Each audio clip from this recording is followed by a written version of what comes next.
वो क्या है, धीरे धीरे प्यार को बढ़ाना है, हद से गुजर जाना है। एक्चुअली मेरी फिल्म का टाइटल है। अगली फिल्म जो बनावे वाला बनी, भविष्य के भावी निर्माता है। हीरोइन नंबर 1 बनना है ना आपको? बड़ी खूबसूरत लग रही हैं आप। कंफर्टेबल है ना जी? देखिए, प्रोड्यूसर का पहला नियम होना चाहिए, कोनो जबरदस्ती नहीं। जब इकरार हो जाए ना तो रुकना नहीं चाहिए। आइए, गले लग जाइए, आइए कस के पकड़िए। मजा आ रहा है, आनंद आ रहा है। मुन्ना, मुन्ना, सर क्या हो रहा है? ये क्या हो रहा है? अब सर क्या हो रहा है? हाँ, पिंकी का रिहर्सल करावत रहनी हम। एक्टर हो, डायरेक्टर हो? अब हम इनका बतावत रहनी है कि डायरेक्टर साहब बहुत स्मार्ट माना। देखा, पर्सनालिटी देखा। अब एक्ट्रेस। सर, और तुम यहाँ क्या करने आई हो? सर मैं आर्टिस्ट हूँ, आपसे मिलने आपके ऑफिस आई थी। तो इधर आइए। हाँ। यही है। अगर तुम्हें एक्ट्रेस बनना है तो तुम्हें मुझसे मिलना चाहिए था ना। जी। उससे मिलके क्या होगा? वो थोड़ी नहीं तुम्हें एक्ट्रेस बनाएगा।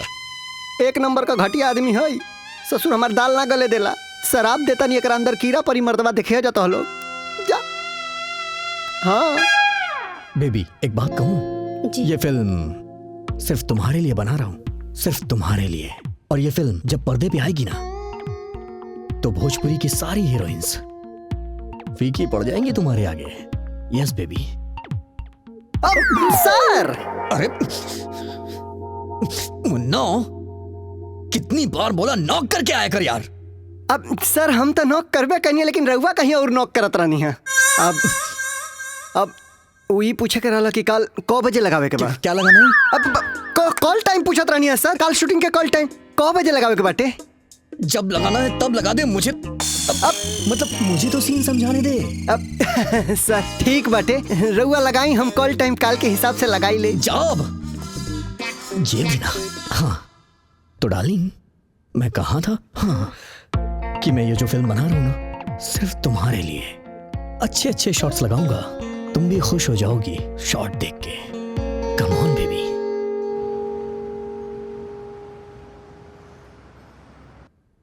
एक्शन। अमरेकर करे जा। अमरेकर। कट कट। क्या करे जा बेबी, क्या कर रही हो? हाँ बेबी, फील लाओ, फील। अंदर से निकालो, अंदर से। जब फील लाओगी तो अंदर का कलाकार बाहर निकलेगा। हाँ कम ऑन, फील लाओ। ठीक है? हाँ। समझ गई ना? ओके। अब शुरू करूँ? क्या? अरे शूटिंग और का। आजकल के लोगों को बस कुछ नहीं आता, बस आता है तो ससुर। अब मेकअप, बाहर निकल, बाहर निकल। मेकअप जब देखो तब makeup. Everybody keep quiet. I am sorry. Please सब लोग सीरियस हो जाओ। Yes serious.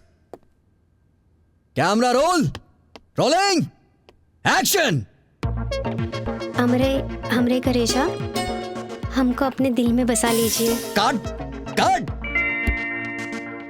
अरे हमरे करेजा, हमरे दिल में, ये सब कुछ नहीं। दिल में बसाला नहीं, अपने चरण में शरणदा। गोदी में बैठा कर चरण में शरणती हैं तो मुंह से डायलॉग का निकलिए। कुछ बोलते नहीं थे। अब सॉरी सर। जब जाओ तुम लोग बाहर। सॉरी सर। अब तुम ठीक से नहीं करोगी, अब मैं ठीक से करूंगा। क्या?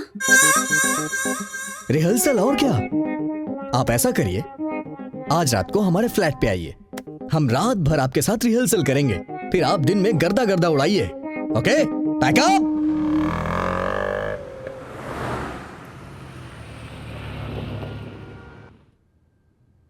एक बात कहूं? जी। लाइफ सेटल कर दूंगा तुम्हारी। क्या? हमारी हर फिल्म की हीरोइन तुम ही रहोगी। क्या सही में? हर फिल्म में आप मुझे हीरोइन लेंगे? हाँ, तुम्हें हीरोइन लूंगा, अलग अलग तरीके से। तुम्हारा शॉट लूंगा, अलग अलग एंगल से लूंगा। तुम्हारे अंदर छुपे हर टैलेंट को एक एक करके बाहर निकालूंगा। बस तुम्हारा कॉपरेशन चाहिए। कॉपरेट करोगी?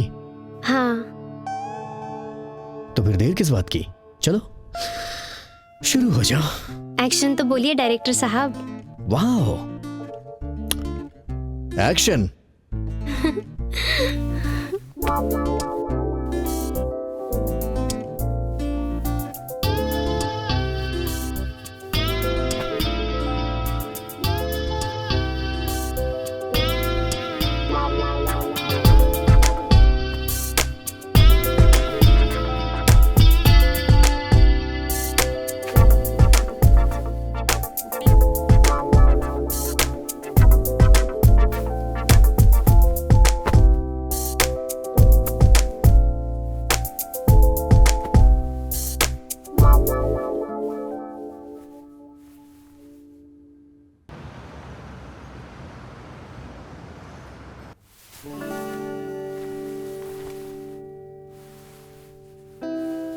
Darling, nice corporation.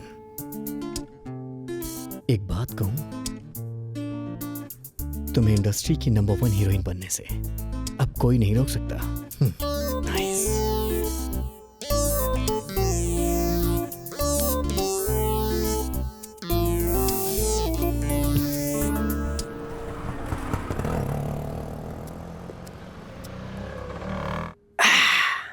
तो क्या नाम है आपका? हमारा नाम पायल बा। पायल, तब तो बहुत बचती होंगी पैर में, आए? ऐसा है कि आप तो हीरोइन बनने आई हैं। हाँ। देखिए, हमने जिसके ऊपर अपना हाथ रख दिया और जो हमारी शरण में आ गई, वो बन गई हीरोइन नंबर 1। फॉर एग्जाम्पल रानी चटर्जी को ले लीजिए। अच्छा, रानी हाँ। चटर्जी को आपने हीरोइन बनाया? मतलब हम नहीं, रिकमेंड जो हमने किया है।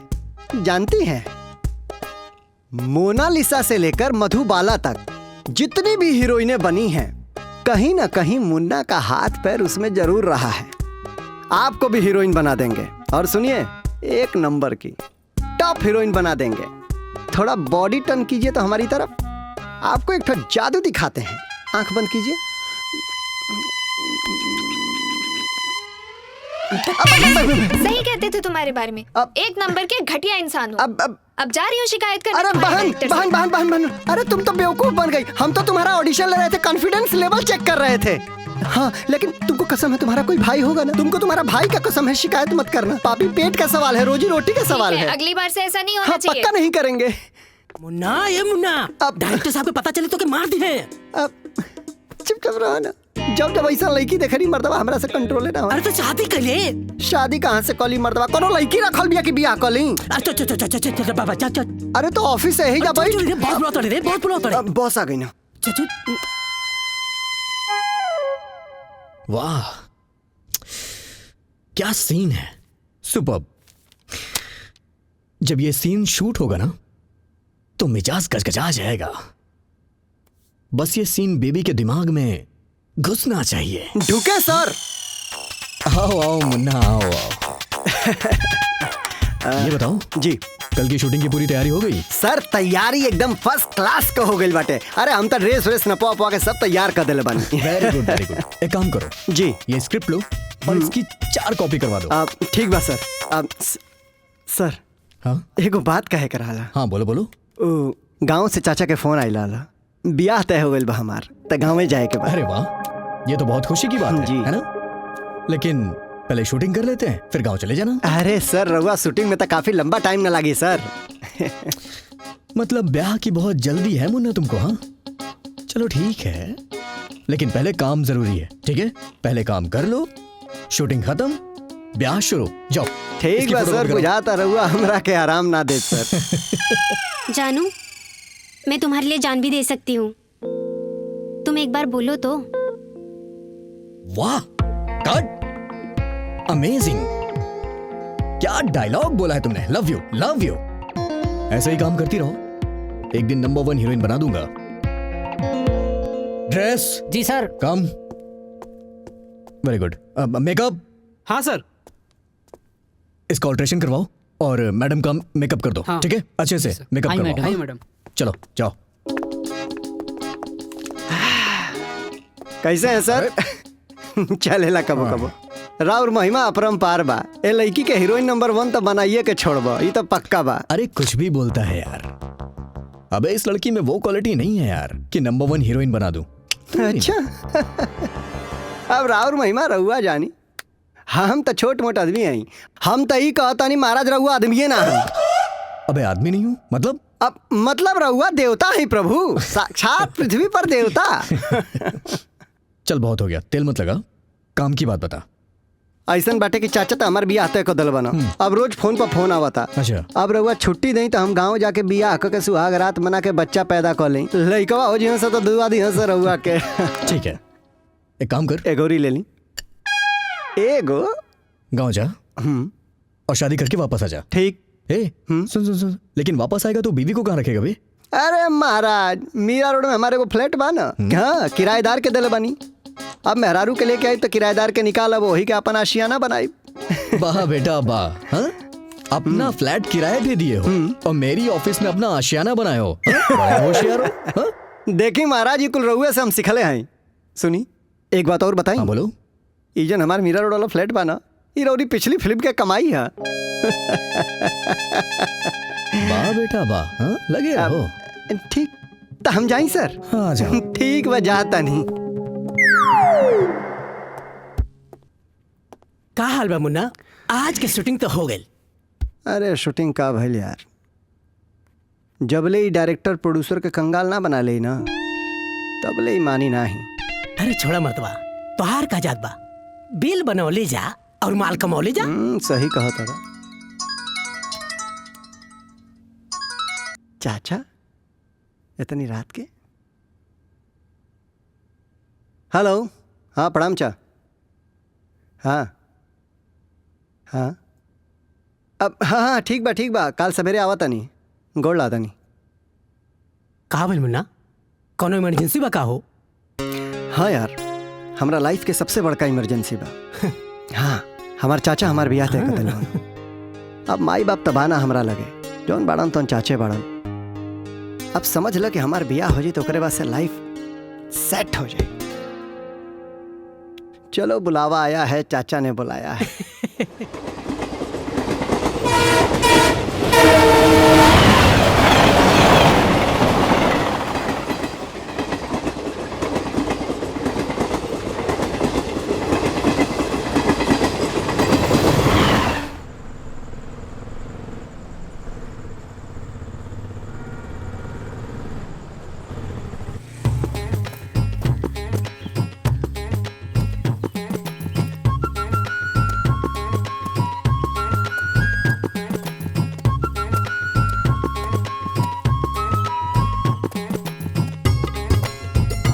अरे थक गई नहीं मर्दवा, तनी पानी पी लिहल जाओ।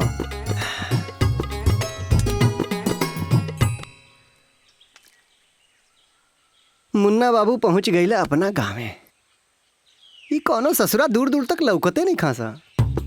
बुझाता गांव के कुल लइका गंदा गंदा गाना गा के गांव खेड़ा के एकदम हीरो बन गइल बना सब। खैर हमरा के का लेवे देवे के बा, हम बियाह करे आइल बनी, बियाह करके बम्बई चल दे।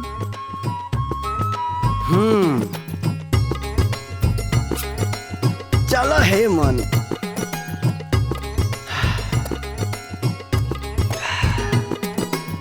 आए हम बाराती, बारात लेके। अरे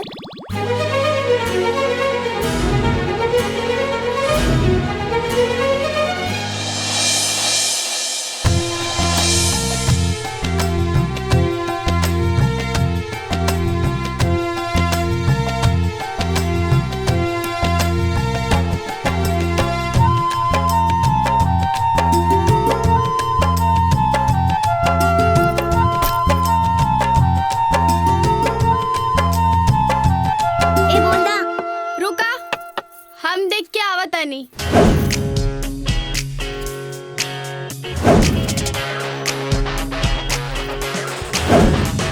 ए, बॉल दा।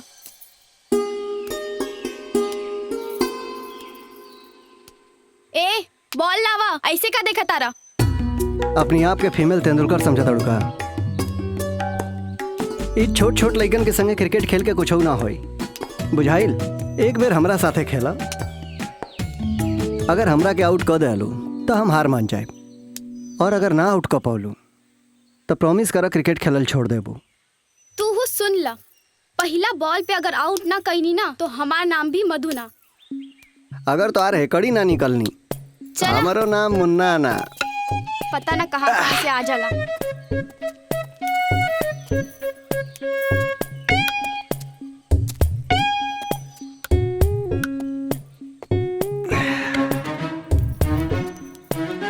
आज तो ये बच्चू याद ही रखिए। भैया ध्यान से खेला, इतारा के आउट कर दी, देखिए। ओके।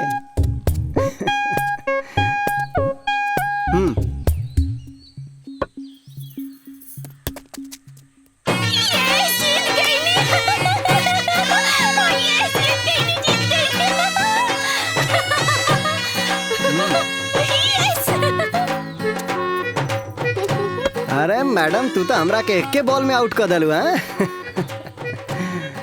केहू के कमजोर मत समझल करा। चला अपन रास्ता नापा। तो ठीक बा, इला। चला जा। ए छोटू, बॉल लावा। बड़ा आइल रहन हमरा हरावे खातिर।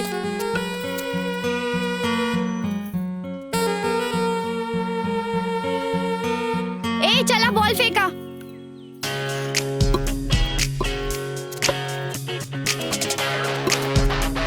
चला जल्दी फेंका।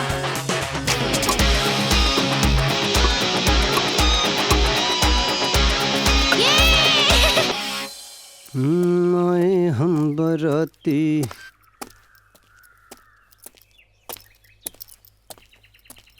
चाचा, ओ चाचा, अरे खोला, मुन्ना आइल बने हो। अरे हमार बेटा आ गइल। आवा बेटा, खोला आवा। चाचा। आजा आजा आजा। गोल लाते हैं कितना चाचा। दिन हो गेल तोहरा देखला। कैसन बड़ा बेटा? बहुत बढ़िया। अपन बतावा चाचा, का हाल बा? कितना दिन हो गेल बेटा? इतना दिन में तोहरा हमार याद ना आइल? अरे चाचा, ऐसन बात नहीं है। ऐसन कोनो दिन ना बीतल हुई जो ना दिन तोहरा याद ना आइल होखे। अरे रहे दो। अगर याद आइल रही तो हमरा एक आध बार फोन तो लगा सकत रहला। अब का बा चाचा कि बम्बई बड़ा व्यस्त सिटी है। एजा सवेरे से शाम कब हो जाला, दिन से हफ्ता कब हो जाला, महीना से साल कब हो जाला, पते ना चलेला मर्दवा। यही से हम सोचले बानी कि तोहरा के खूंटा से बांध देब। खूंटा? ए मर्दवा, हम कोनो जानवर हैं कि हमरा के खूंटा से बांध देबो? अरे खूंटा मतलब बेटा तोहार शादी के बात करता नहीं। शादी? ए चाचा, जल्दी शादी करा दे मर्दवा अब हमार। इतना जल्दी ना। हाँ? थोड़ा भाई आइल बड़ा, सुस्ताला, तनी आराम कर ला। इतना का जल्दी? कल सवेरे चलल जाई ना हमने के। अब चाचा चले के तो बटले बा, लेकिन एगो बात बतावा, एक गांव में वो कौन लड़की है जोन क्रिकेट खेले ले? अच्छा, गलत बात बा बेटा। वहाँ से अइला तू आवते नैन मटक्का शुरू कर देला। हम कुछ हाउस जुगाड़ में रहनी तोर शादी के, और तू अबहिया से नैन मटक्का शुरू कर देला। अच्छा एगो बात बताओ, भतीजा के करहीं? हमार अच्छा, तोहर उम्र कितना भाई? 55। तो जब 55 के हो के तू आजले ना सुधरला तो हम तो अबे जवान बानी, हम कैसे सुधर जाई मर्दवा? ते ना सुधर बे। चल आओ, अंदर आओ। चला चला।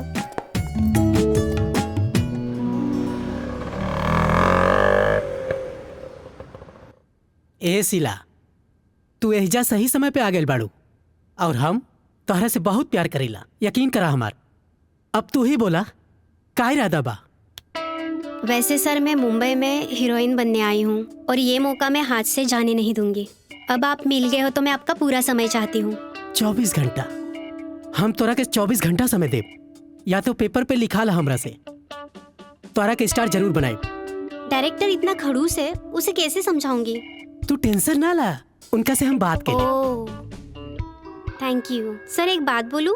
एक ना 4 गो बात बोला, तोरा 8 जवाब देब। आप मुझे आपकी हीरोइन समझ लीजिए। लागता इशारा समझ गईलू। अगर ये इशारा समझ गईलू तब बहुत आगे जाइबू, टॉप के हीरोइन बनू तू। अब मैं आपकी हर बात मानने के लिए तैयार हूँ। बस चलो, आप जो कहोगे वो मैं करूँगी। अभी नहीं, हम ओकरा फोन कर देब, आ जाई। जी जी ठीक है। चला हम तोहके फोन कर देब, ठीक बा? बाय।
से हमार बिया हो जाए ना तो साला लाइफ सेट हो जाए। उफ, कमाल के खूबसूरत रहा लिया यार।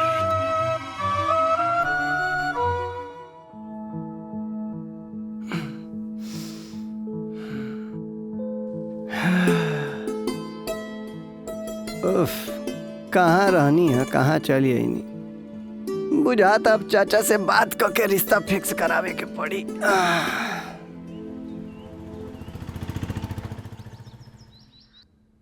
बेटा मुंबई में क्या करते हो? फिल्म के निर्माता हैं, फिल्म बनावे नहीं। लाखों रुपया कमाला हमर भतीजा। अच्छा जी। शादी के बाद बेटी सीधे बम्बई जाई। अच्छी बात है। शादी के बाद पति पत्नी साथ रहे तो।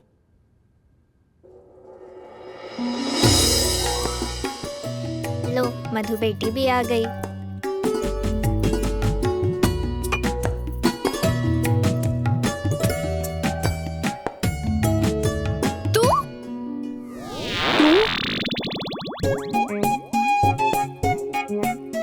एक दूसरे को पहले से जानती हो क्या? हाँ, जहिया बम्बई से आ रहे थे ओहि दिन ही क्रिकेट विकेट खेलत रहली, वही जा भेंट भइल है। अच्छा अच्छा, ये है क्रिकेट वाली।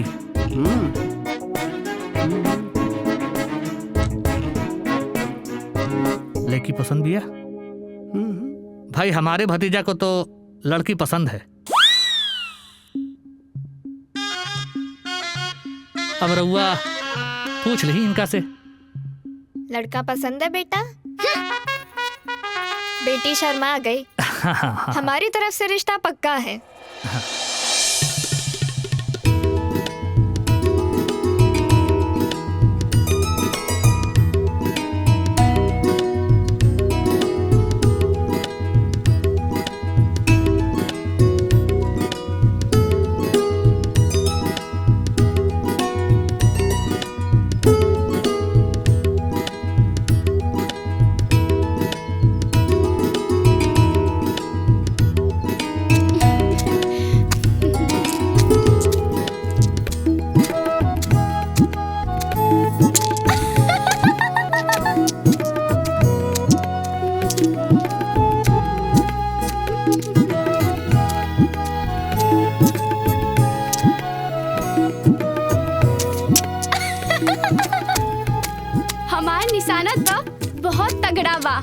चला बहुत लेट हो गई बा, अब हमरा घर चले के चाहिए।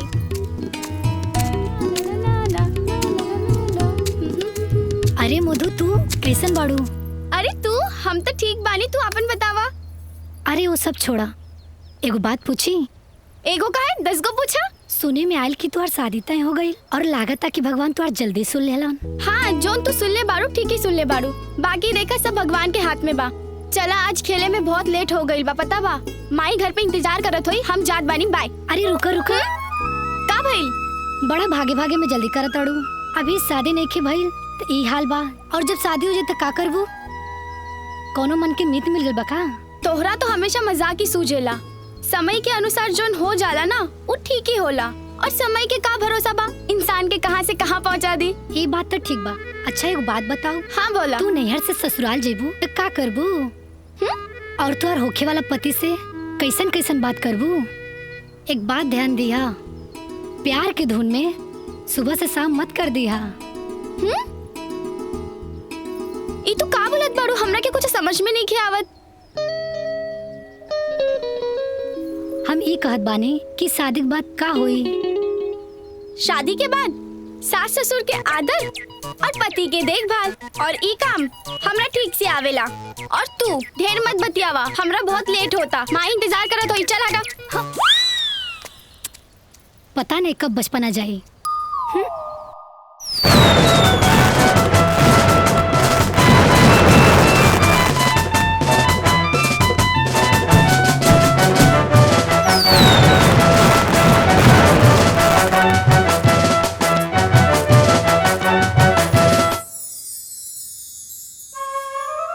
ए हमार मधु, ए हमार मधुबाला, अरे जल्दी आवे दादा, ना तो हमार होता है जाओ लाला।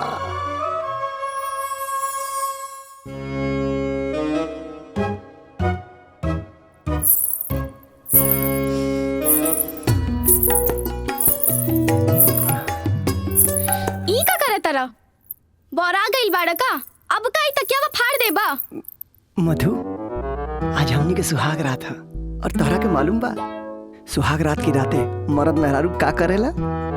का करेलन? दूल्हा दुल्हन होके चाहे कोनी और सुतबे ना करेलन कि उल्लू लेखन निहारेलन। चला हटा, हमरा बड़ा नींद लागता। ए का मजाक करता है ना? अजीब बोराइल बड़ा, राती के चुपचाप सुतल जाला त ई का पकड़ा धकड़ी करता रहा। जब राती के हमरा नींद ना आवेला ना, तब जाने ला माई का करेले? अब का? उठा के बेलना और मन भर कूट लेवेले। अब चुपचाप सुतबा कि कुटाईबा? चाचा जी कहले रहन कि तोहार जिम्मा अब हमरा ऊपर बा, और तू तनकी एने ओने कैला ना तो लागत कुटाई करे। काय भगवान, इकुल का होता? चला हटा। भगवान बुझा तकिया लेके सुते के का कहला? कुछ ना, नाम का बोला था, रात तकिया लेके गुजारे के पड़े।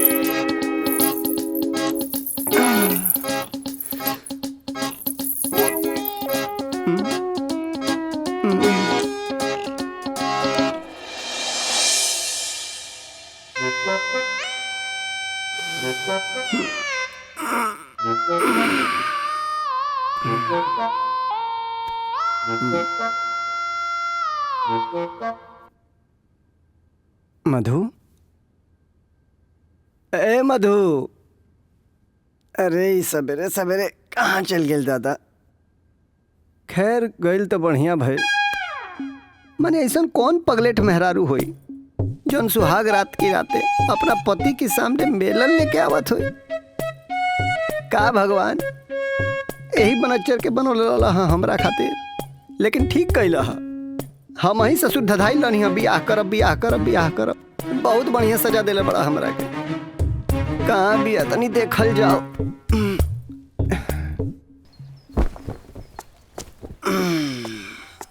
जय श्री राम। जय हो जय हो।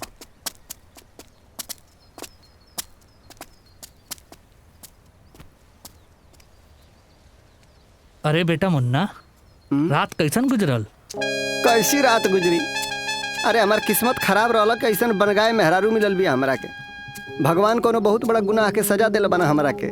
किरिन कपारे पर उग के आ गई, लेकिन एक कप चाय लेके नहीं खियालू लईकी। चाचा जी, हम क्रिकेट खेले जाता नहीं, हमार दोस्त लोग इंतजार करत होई। चाचा जी क्रिकेट खेले जाता नहीं? समझावा इनका के, क्रिकेट खेलला के अलावा भी पति का ख्याल रखल भी मेहरारू का धर्म होला। बन गाय कहीं के बनच्चर मेहरारू। बेटा। हाँ चाचा जी। अब खेले कूदे के समय नहीं तोहर बियाह हो गइल बा। बेटा अब तू ये घर के बहू हो, ई खेले कूदे के समय नहीं अब ये घर के ख्याल रखो, मुन्ना के ख्याल रखो। चिंता मत करी चाचा जी, उनकर पूरा ख्याल बा। तन की एने ओने कैलन तो ठीक से कुटाई हो जाई। ई का कहलू बेटा तू? मुन्ना तोहार पति हवे, ओकर इज्जत कैल सीखा बेटा। जब तक तू पति के इज्जत ना करबू तो तू कैसे खुशहाल जिंदगी जीबू बेटा?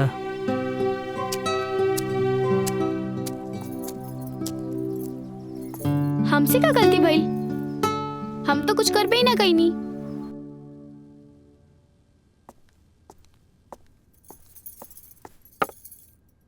कोनो परेशानी बाका रवा के हमरा से?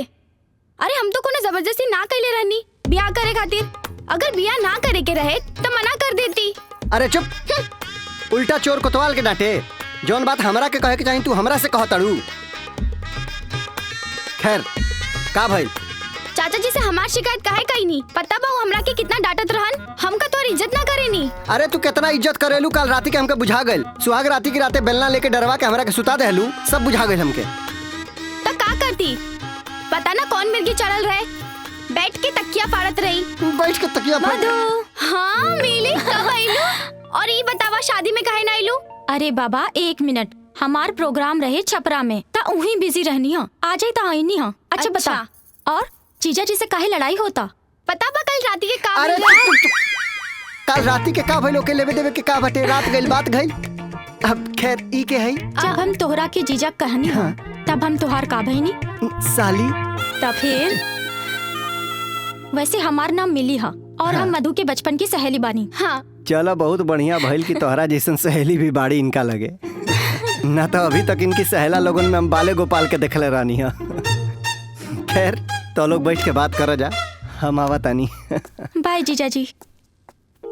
जीजा जी तो बड़ा रोमांटिक बाड़े। हाँ वैसे कल रात के का भइल रहे? हाँ सारा झगड़ा कल राती के तो बा। पता बा का भइल रहे? हम जब सूते गई नी तो देखनी बैठ के तकिया फाड़त रहन, तो हम हो निकाले नहीं बेलना और कहनी सुतबा की कुटाई बा। फिर का सूत गईले। बेचारे जीजा जी। वैसे जीजा जी करेले का? मुंबई में फिल्म बनावेले। सिनेमा? हाँ मतलब वो सिनेमा जे बड़ा बड़ा पर्दा पे आवेला, जे हम सिनेमा घर में जाके देखे नी? हाँ उहे। का बात बा? फिर ता जीजा जी बड़े काम के बाड़े।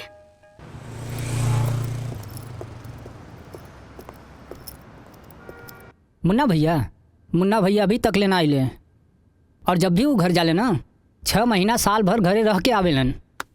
सुन, अब शादी करे गइल बाऊ, नया शादी भइल बा। क्यों मेहरारू के छोड़ के आई? ये ठीक ना है। ओकर अच्छा भइल काम धंधा कुछ ना हो पौलस। अरे भैया जब से घरे गइलन तब से फोन तक ना कइलन, और पहले रोजाना फोन करत रहले। लागत इस सारा दुनिया की खुशी मेहरारू के आंचल में बा। अशोक, ओकरा तो एक चुम्मा देवे के चाहिए। अब तो के देख कबो इन्ने जेबे, उ तो शादी के क्या बता? तोर शादी ना भइल बा ना, यही से तो के मालूम नहीं के पड़त। अब डायरेक्टर साहब के देख चूंच से चूंच लड़ा बता, वही में तो 10 को मेहरारू बा। हाँ ऐसा बात बा का? हाँ ते करबे तो भोजपुरी के हीरो बन जेबे, पूरा इंडस्ट्री में हिला देबे। का बात करता रहे? बाप रे बाप। नमस्ते सर जी। हा? कैसे आप? नमस्ते। और छोटू कैसे हो? नाराज हो क्या हमसे? हम तोहरा से कैसे नाराज रहब? वो तोहरा जैसन हरा भरा लड़की से। अरे छोटू, ये हरा भरा का होला रे? का मतलब होला हरा भरा के? अरे भैया खूबसूरत, ब्यूटीफुल, सुंदर। अरे भैया इंग्लिश में कहल जाला ब्यूटीफुल लड़की। अच्छा। हो गया आपका? अगर इतनी ही सुंदर हूँ तो आपके डायरेक्टर मुझे बड़ा सा रोल ना देते? डायरेक्टर से मैं बात करूंगा, तू चिंता मत करो। सर पक्का डायरेक्टर साहब नाराज तो नहीं होंगे? अरे नाराज काहे होंगे? डायरेक्टर साहब के सारा काम भैया देखा ताड़े। हम ही तुम्हें डायरेक्टर के पास लेके जाए, तू चिंता न करा। अच्छा सुना, रउआ लोग बात करी, हम जाता नहीं। ठीक बा? चला भैया। ठीक बा, चला तानी। तू चला। बुखाइल हुई है, यही लिए गईले हैं। आई बैठी। पहले अपना हाथ धो, लावा एहर लावा, बहुत खूबसूरत हाथ बा। का भैरव बाबा, मर्दबा कौने कलम से हमार किस्मत लिखले बड़ा कि मेहरारुआ मिलल त एकदम बकलोल, कोनो कामे का नहीं खे। अभी के आगे मजाक करे। अब मिली? अब तुम्हें ये अचानक से? हाँ जीजा जी, हमरा के पता चलल रहुआ फिल्म बनावेली ना? हाँ फिल्म बनावेनी। तो हमरा के हीरोइन बना दी ना। हमार बचपन से सपना बा कि हम बहुत बड़ हीरोइन बनी। हाँ। तब हम तोहरा के हीरोइन बना दे, लेकिन ओकरा खातिर तोहरा के थोड़ा सा हमसे दोस्ती करे के पड़ी। बना हम कर लेब ना, हम राउट सब बात मानब। लेकिन देखा एकर गलत मतलब तू बिल्कुल मत निकलिहा। कहा ना हमरा के पता लागल कि रउआ प्रोड्यूसर बानी नु, फिल्म बनावेनी, यही से हम मिले खातिर आ गए। मिली हीरोइन बने खातिर ना अब बम्बई आवे के पड़ेला, बम्बई चले के पड़ेला। हाँ तो ठीक बा, हम मधु के संगे आ जाए मुंबई। मधु छी। अरे जीजा जी निराश मत होई, हम समझाइब मधु के, वो बहुत अच्छी लड़की बिया। अगर ओकरे बादो ना समझलस तब तो हम बानी नु काहे चिंता करतानी, हम अपन प्रोड्यूसर के निराश थोड़ी ना होके दे। अच्छा जी। हाँ जी मिली तो बिल्कुल सही टाइम पे मिली, थैंक यू। हम तो तोहरा के निर्मोही बुझत रहनी हम मतवा, लेकिन तू था एकदम।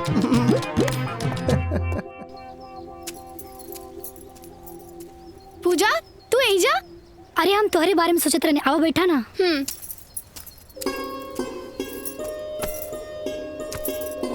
हमरा लग रहल बा तोहरा दिमाग में कुछ खुरापाती चल रहल बा। चल बताई दा का सोचत रहलू? अरे हम ये सोचत रहनी हाँ, अब तो तुम्हार शादी हो गई, लेकिन तू अपने शादी के बारे में नहीं बतौलू। तू आज मिल गलू तब बताई दा। ये मत सोचिया कि बिना बतौले चल जेबू।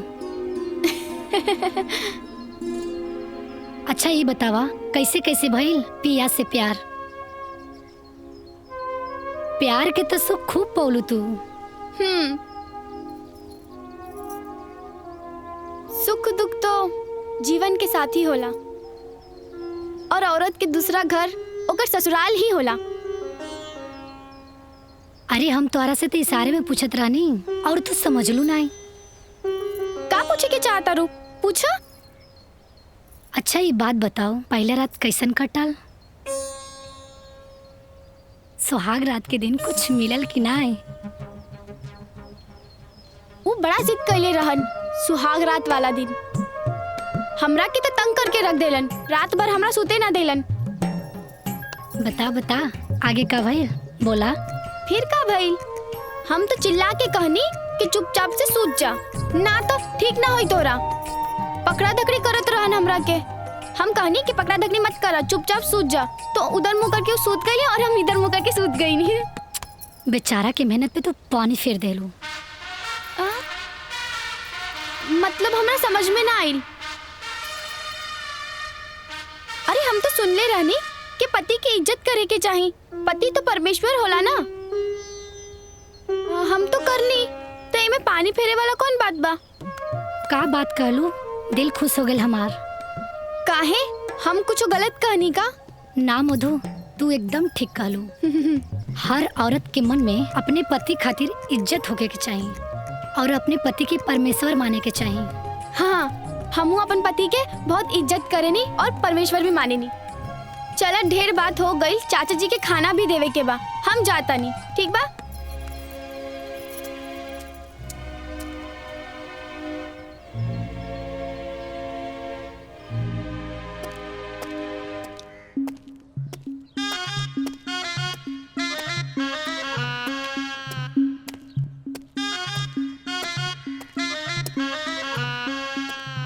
अलख निरंजन बेटा, कहाँ जाता है बच्चा? क्योंकि मुझे तेरी भाग्य की रेखाएं जो हैं दिख रही हैं कि तू बहुत परेशान है। हाँ बाबा बिल्कुल ठीक कहता। अरे बाबा हम बहुत दुखी बानी। एगो कहावत है ना कि खुद से हारल मेहरी का मारल केहू से बतावलो ना जाला। बस इतनी छोटी बात है। हाँ। लो मैं तुम्हें एक पुड़िया देता हूँ और इस पुड़िया को ले जाओ और शरबत में मिला के जो है उस औरत को पिला देना। हाँ। इस तरह से आनंद आएगा, जिस तरह से आदमी बुलेट चलाता है उस तरह से आनंद आएगा। बाबा अगर ये बात सच हो गई ना तो यकीन माना दिन रात हम सिर्फ तोहरे नाम के माला जपब, कसम से। ऐसे ही होगा? हाँ होगा। मगर हाँ ध्यान रखना हाँ कि ये पुड़िया सिर्फ अपनी औरत को ही पिलाना। अरे बात करुआ टेंशन मत ले, ये गांव में ओकर अलावा हमारे को बटलो नहीं खे। अच्छा चला तनी जयराम जी। खुश रहो। ठीक बा।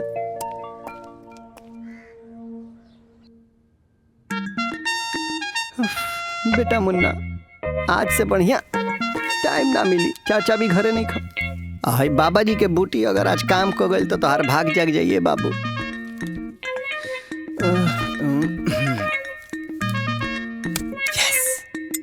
घुल जा बेटा, मिल जा बेटा, घुल जा बेटा, मिल जा बेटा, घुल जा बेटा, मिल जा बेटा, घुल जा बेटा, मिल जा बेटा। आज जो अभी दवाई और दूध मधु की देही में जाई तबे मजा आई। मधु डार्लिंग। का जी रुकी आवतानी। अरे जल्दी आवा, बर्दाश्त नहीं के हो। का भइल की बर्दाश्त नहीं के होत? पेट खराब हो गइल बा का? अरे पेट वेट नहीं के खराब भइल, तू देखा ताड़ू दिन पे दिन दुबराइल जाता रू, टिटहिरी नियर हो गइल बाड़ू। सोचा तानी कि हई दवाई तू पी लेबू ना तो एकदम चुस्त तंदुरुस्त हो जाइबू। हाँ हम तो ठीक ही बानी, कमजोर तो हमके रौवा लागत तानी, रौवा पी ली। अरे देखो हम एकदम फिट और फाइन बानी, जरूरत बाटे तोहरा के एकदम फिट और फाइन भइला के। का बात बा जीजा जी, अरे बड़ा मिली प्यार से दूध पियावल जात बा। हाँ वो का बना कि तोहरा ई बहिनी के साइकिली से बुलेट बनावे के तैयारी में लागल बानी। मिल जा बेटा, मिल जा बेटा। हाँ। दूध पियला से केहू बुलेट हो जाई का? अरे एकदम गारंटी भाई, कोनो साधारण दूध ना है, एमे बाबा जी के घूटी, बाबा जी के बूटी मिलावल बा ना हो। अरे बाप रे क्या करता हूँ? क्या करता हूँ? अब मिली। अरे बाप रे बाप, अरे क्या करता हूँ? आइए दादा तू भी घर लो, ये क्या कर डालू तू यार? हमहू बुलेट बन के देखे के चाहता नहीं। अच्छा कहियो तू भी ले ली। अब हे भगवान, ये तब बुलेट बन गई, अब केहू से लड़ ना जाओ, करा पहले जाके हमरा के रोके के पड़ी। ना रोकम ना तो ये बुलेट सोचे दिल्ली जाके रुकी, हमरा के जाए के पड़ी। मधु आवत नहीं हम, है ना? ये तो मुंबई रहेलन, तो दिल्ली का करे जाइए? लागत इनका दिमाग खराब हो गई।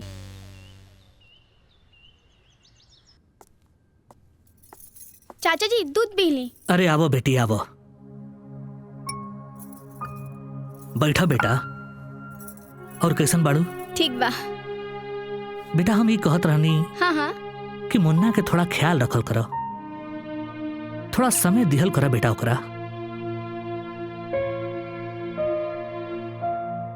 ई जोन मरद जात हनु, ई पानी के बहाव के जैसन होला, जहां ढलान मिलल ओहजे बह गईले। और हाँ बेटा, अगर एक बार बह गइल ना बेटा, तब मोड़ल बहुत मुश्किल हो जाला। पानी के धार तो ना चाचा जी, लेकिन मुन्ना के हम अपन तरफ मोड़ लेब। काल से देखी उन करे के कैसे बांध के रखत बानी, ऐसे जुताइए जैसे कोलू के बैल। बेटा, बैल और इंसान में फर्क होखेला बेटा। मधु एक बात पूछी? हाँ, जोन तू पूछे के चाहता रू हमरा पता बा। अच्छा, हम का पूछे के चाहत रहनी जी तोरे पता बा? हमार ससुराल के अलावा और का पूछ सकेलू तू? अब तो तुहार नया नया शादी भइल बा, तुहार बारे में कुछ तो पूछे पड़ी, और तुम्हारे पति के बारे में कि तुहार पति के प्यार अचार जैसन है कि रसगुल्ला जैसन? अचार रसगुल्ले जैसन? हमार पति, हम अपने पति से दूर रहेनी और इतना काम काज में व्यस्त रहेनी, ऊपर से चाचा जी के सेवा। हमरा पास टाइम ही ना मिलेला उनकरा के टाइम देवे के। देख मधु, हाँ? एक बात सुन ले, टाइम मिलेला ना, टाइम निकाले के पड़ेला। ऐसा ना होके कि जब तू उनकरा के टाइम दियल चाहे लो और टाइम निकल जाए। अरे पगली, हमार पति ऐसा नहीं खन। उ केहू के छुए के तो दूर के बात, उ केहू के देखेलन तक ना। उ हमरा से बहुत प्यार करेलन। भगवान करे तुहार बात सच होखे, पर एक बात ध्यान रखिया, आदमी और पंछी एक जैसे होखेला, कब उड़ जाए पता नहीं चलेला। ना, हम अपना पति पर पूरा भरोसा करेनी, वो हमरा साथे कबो धोखा ना करिहन। चला।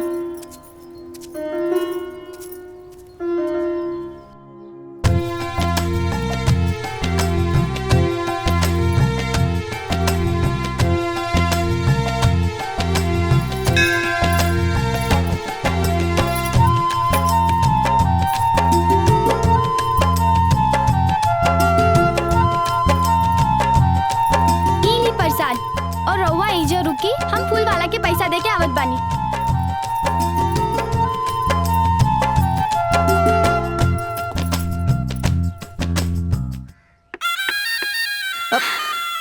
अरे मधु, तू इतना जल्दी आ गई? अब तू एजा काहे? हम नहीं की आ सकत का? अरे केहू देख ले तो बवाल हो जाई। तो हो जाए दीना। अच्छा सुनो ना, तू एजा से चल जाना था, मधु आज है ना, और देख ली है तो बहुत गड़बड़ हो जाई। बात मानो। कितना डरात बड़ा यार, आवे दो ओकरा के, हम बात कर ले। अरे बात तो तू कर लेबू, लेकिन व्यवस्था तो हमार हो जाई ना। आ गई।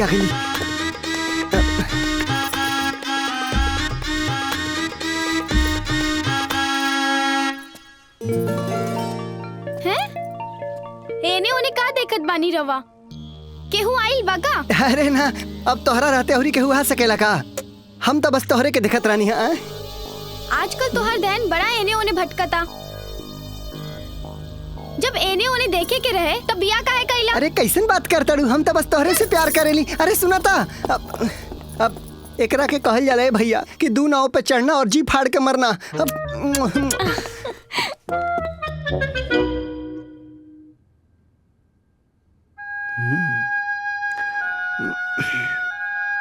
काहे खिसियाल बड़ू? अरे खिसियाला के कोनो वजह होला, बोला काहे खिसियाल बड़ू? चाचा जी कहत रहले कि एक दिन तू हमके छोड़ के चल जाइबा, तोहरा पे ध्यान देवे के चाही। अरे तू का छोट लइका हवा जेके हम गोदी में लेके घूमत रही।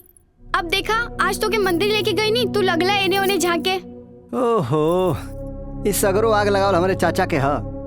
हमरा जिंदगी के ऐसी तैसी क के आग लगा के अब ओमे घी डारा था ना मेरे चाचा के ऐसी तैसी। देखी अब चाचा जी के कुछ मत कही। चाचा जी के छोड़ो, कहे के तो हमरा के तोहरा से बा। सुनो, हमरा से प्यार करे लो? अच्छा, तोहरा से हमरा के प्यार करे लो ना। फिर हुए बात, आखिर कब समझबो तू? ई पकड़ झकड़ काहे करे लगेला हमेशा?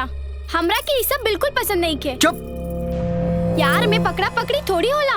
हम अपन बाबूजी से प्यार करेनी तका पकड़ा पकड़ी करेनी। तो जाके अपना बाबूजी के प्यार करो। कभी भी करीब आवे के कोशिश करो तो झटकारे लागेले। प्यार करे आवे तो पता नहीं काहे दूर भागेले। एक नंबर के पगलेट से पाला पड़ गेल बा हमार। रो अब, बहुत बढ़िया बा। तोहरा के तो पूरा जिंदगी रोए के बाटे और रोला के प्रैक्टिस आजे से शुरू कर दा। बेवकूफ कहेंगे।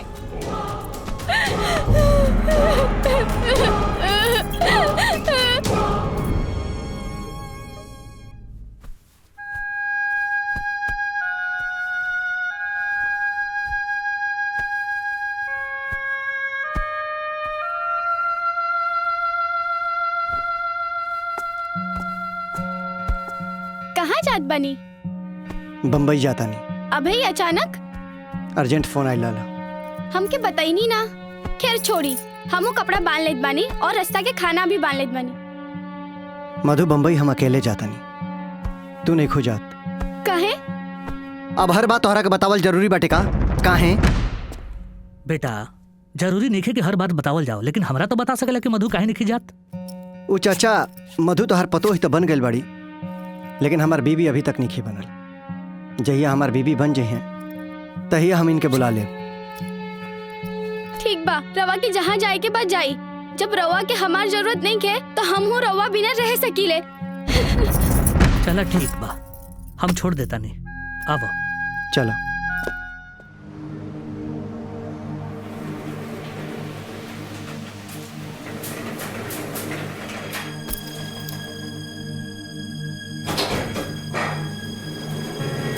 आवा मिली।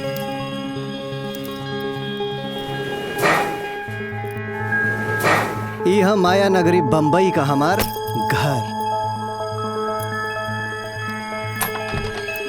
आवा।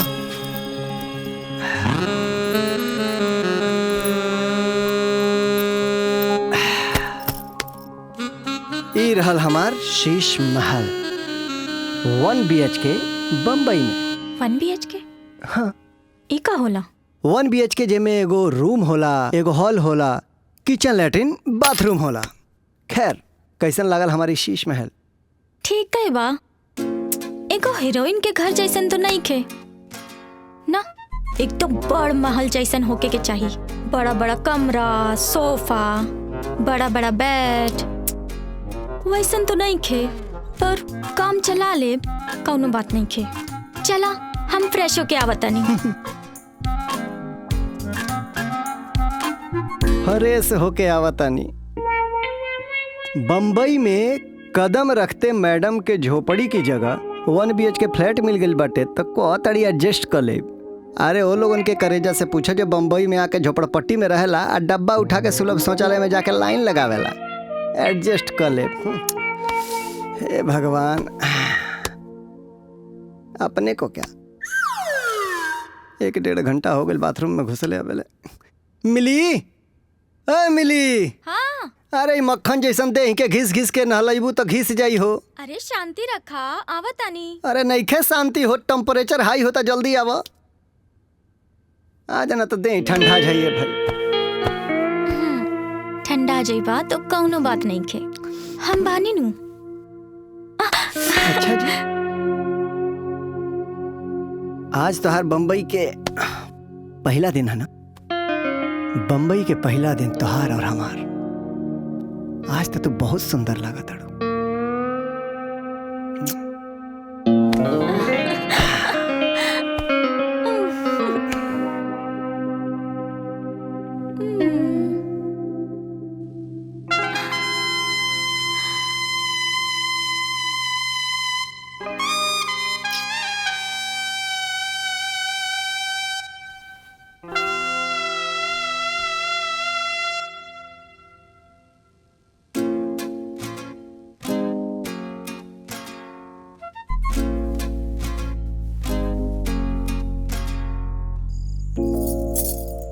अरे मधु, का सोचत हूँ?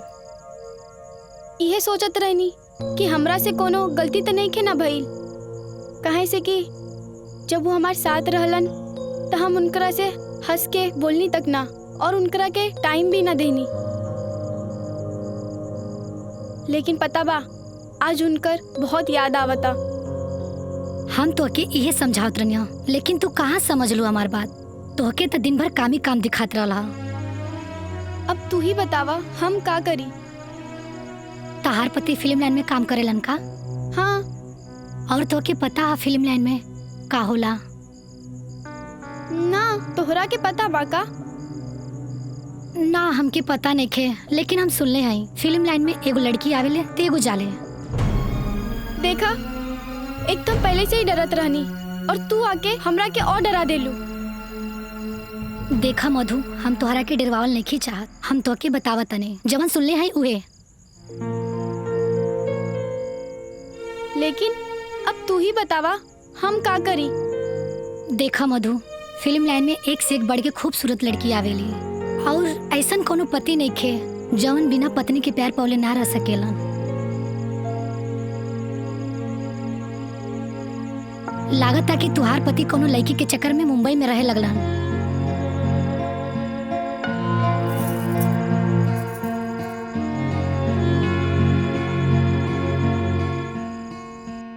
पेमेंट वेमेंट कब हुई भैया? अरे भैया, मुन्ना भैया आ जाइए तो मिल जाई तो के। पिछला भी बाकी बा, मिल जाए। का मुन्ना भैया आ जाइए तो मिल जाई हो? अरे भैया आगे ने कैसन बात होता? बैठा बैठा बैठा। अरे वाह मुन्ना भैया, भैया का क्या मिला? बड़ा चमकत बड़ा। भाभी भी आयल बड़ी का? हाँ, भाभी भी आयल बड़ी तो लोगन का। तो पार्टी मने ही पार्टी होगी की चाहिए भैया। मुन्ना भैया सुखले सुखले गला भी गीला होई। गला गीला होई मर्दवा, काहे ना होई? लेकिन भैया वो पार्टी में भौजी के भी आवे पड़ी। हाँ भाई, भौजी भी आई हैं, गला भी गीला होई। लेकिन देखा, अभी हम गांव से आइल बानी तो जेब जौन बा बड़ा टाइट बाटे। अरे ना भैया, राव आदेश करी सब इंतजाम हो जाई। ऐसन बात बका? तो ठीक बात, शाम के पार्टी डन। सही बात। चला चलो भैया। भैया अब ले आइए ना। इला मुन्ना भैया आ गए। नमस्ते भैया। बैठा भैया। बैठा। अरे का भाई, लबले तो लोग शुरू ना कइला? भाई पार्टी देवे वाला भैया आ गए। चला, डिश रेडी बा। भाभी से तो हमनी के परिचय करा दी। अरे हाँ, मिली ई हुआ हमार दोस्त सेवालाल जी। भाभी और ई हुआ फिल्म में आर्ट डायरेक्टर अवधेश। नमस्ते। और ये हुआ नमस्ते चेहरा पर मेकअप वेकअप लगाए वाला। और वो राजकुमार हमें। और ये हुआ विक्रम, फिल्म में कॉस्ट्यूम डिजाइनर। अरे भाई, मुन्ना के कही भौजी के भी खियाई।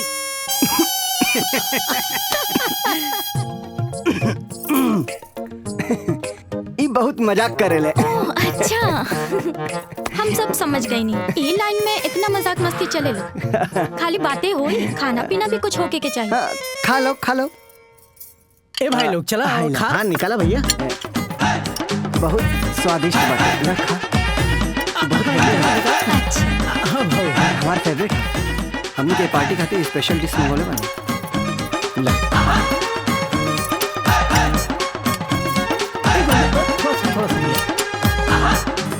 हाँ, कल आ जाए, रुआ आ जाए कल। हाँ, बैठ के बात कर जाए। हाँ ठीक ठीक। हाँ चाचा जी खाना खा ली। हाँ बेटा, तू खाना खा ला बेटा। चाचा जी आप खा ली, हम बाद में खा लें। बेटा ऐसे कब तक काम चली? तने आईना में जाके अपन शकल देखो, कैसन मुरझा गई बा तोहर चेहरा बेटा। जब से मुन्ना गईलन हम तो आईना देखे के भूल ही गई नी। सिंगार खातिर सुहाग के का महत्व होला वो अब जाके समझ में आई। रेगिस्तान के तपन में मुरझाई फूल पर जबले सावन के बूंद ना गिरी ये खिले वाला नहीं खे। बस अब ई देखे के बाकी पहले सावन आई कि फूल डाली छोड़ जाई।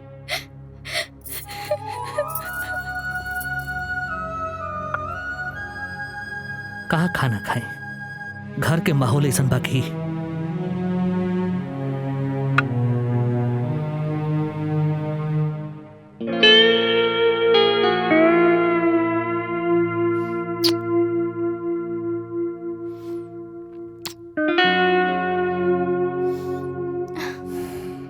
मुन्ना मुंबई आयल कितना टाइम हो गल बा हमरा के।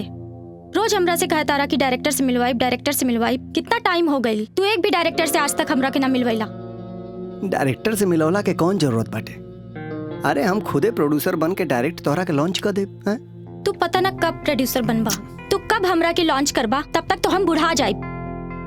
तो जाके खुदे मिल ला डायरेक्ट। एजा तो सब इंतजार में बाटे कि कब मिली है, मिली के धोके हम हीरोइन बना देब। बम्बई आ गई तो ज्यादा बोले लगलू, गांव में रहतू ना अभी तो चूल्हा फूकतू।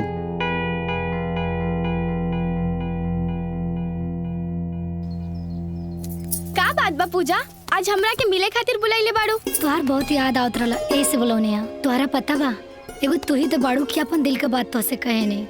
अच्छा ऐसन कौन बात बा, जल्दी जल्दी बतावा। अरे बतावा तने, रुका इतना जल्दी भी कहा। थोड़ा टाइम हमरो के दा, दिन भर काम करेलू, तनी आराम तक कला। ऐसन बात नहीं के पूजा, हम तोहरा के भी टाइम देवे नी, और तू जब भी हमके मिले खातिर बुलाइलू हम भाग के आ जाइनी।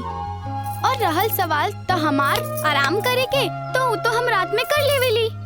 पर हम जौन बात बताएम ना कि तो जरूर सुन के ना हैरान हो जाइबू। ऐसन कौन बात बा, बतावा। तुहार वो सहेली है ना मिली? मिली? हाँ हाँ। अरे हमरा के कितना दिन से वो दिखत नहीं के, हमरा बुझाता वो हीरोइन बन गई होई। तोहरा के मालूम बा वो काहे नहीं खेलौकत? वो तोहरा पति के साथ मुंबई में रहेली।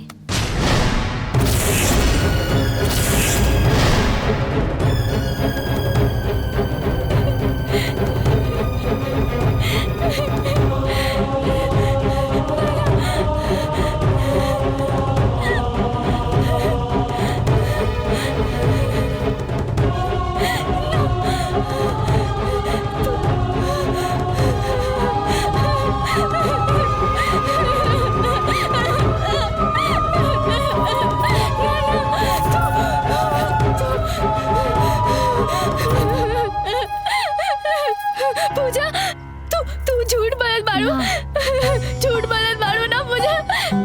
हमार पति हमरा के छोड़ के मीरे के साथ ना ना ना कबो ना जा सकिलन।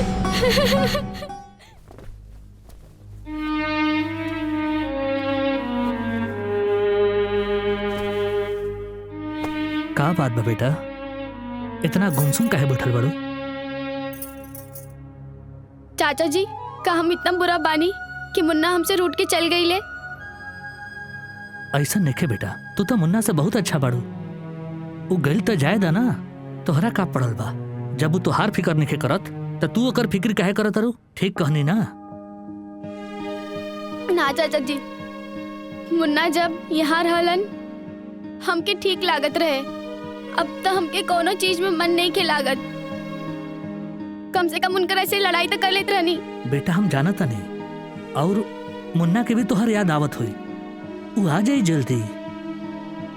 और हाँ एगो काम कर, तो कुछ दिन खातिर अपन गाँव चल जा, तोहरो जब मन लग जाई और समय भी कट जाई बेटा। ना चाचा जी, हम गांव में ना जाए। गांव में सब लोग हंसिए हम पर। इतना जाने लू? तब का चाचा जी, मुन्ना जैसन रवा भी हमरा के बुर्बक समझ लेनी का? अरे ना पगली, अच्छा बात बा, और भगवान सब ठीक करी है ना?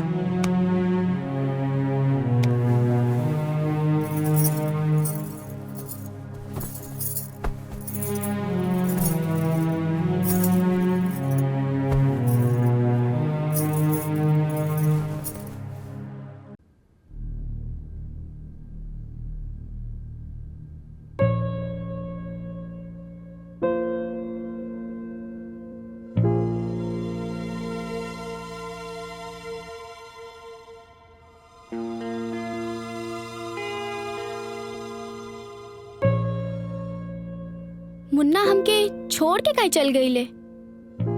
हम का उनकर फिल्मिया के हीरोइन से कम बानी का? सेवालाल, पता है आपको, ये फिल्म शुरू करने के लिए हमने यहाँ का पसीना यहाँ तक ला दिया, हा? और आपसे एक हीरोइन तक नहीं आ रही है।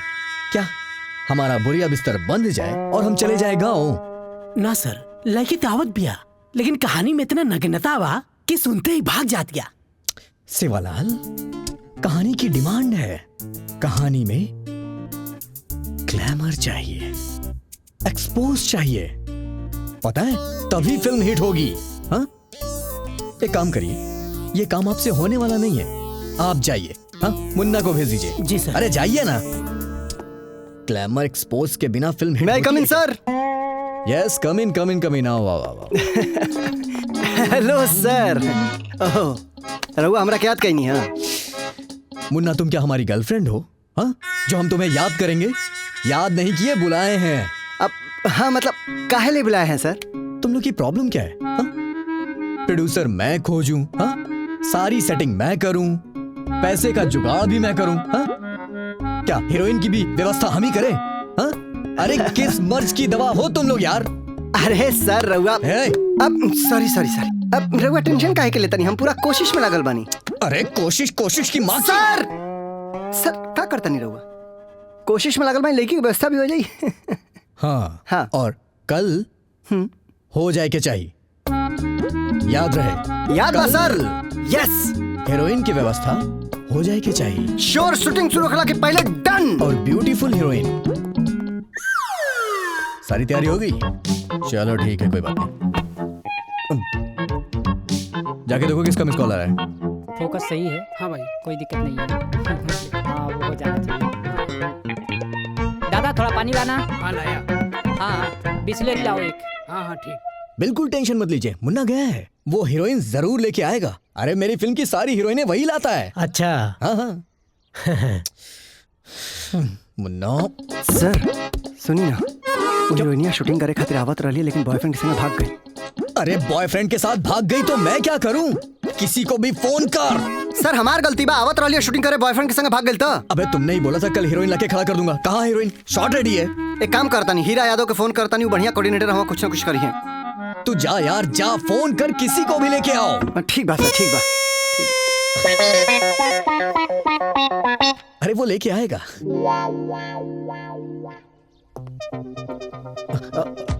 आ गई। वाह, ऊपर से लेके नीचे तक पूरी हीरोइन हो तुम। क्या नाम है तुम्हारा? मिली। अरे पहले क्यों नहीं मिली? अच्छा, क्या करना है तुम्हें? सर, हीरोइन बनने आई हूँ। हीरोइन बनने आई हो? जी। वाह, क्या बात है। चलो, मैं तुम्हें नंबर 1 हीरोइन बना दूंगा। तुम्हारा करियर जो है ना, आसमान छुएगा। Makeup man, makeup. यस सर। अरे मैडम को ले जा, जल्दी से मेकअप करा और जल्दी से लेके आ। चलिए मैडम। थैंक यू सर। अरे वेलकम, जल्दी जाओ, जल्दी। आइए। मैंने क्या बोला था? हाँ, एकदम कड़क हीरोइन आएगी। अब तो आ गई ना। वाह, बहुत ही बेकार और घटिया किस्म के इंसान हो तुम। मुझे नहीं पता था तुम इस तरीके से करोगे मेरे साथ। धोखा दिया है ना तुमने मुझे। हाँ, कट। सुपर्ब। क्या क्लियर शॉट दिया तुमने यार। थैंक यू सर। एकरा के काहे के खड़ा कइले बानी? एकरा चेहरा पर तो उदासी बा। क्या बात कर रहे हो? हाँ। अरे यार, ये तो बहुत खुश दिखाई दे रही है। हाँ, इसको नंबर 1 हीरोइन बना दूंगा, जान है इसमें। एक बात कहूं, हीरोइन के लिए बहुत अच्छा। Thank you.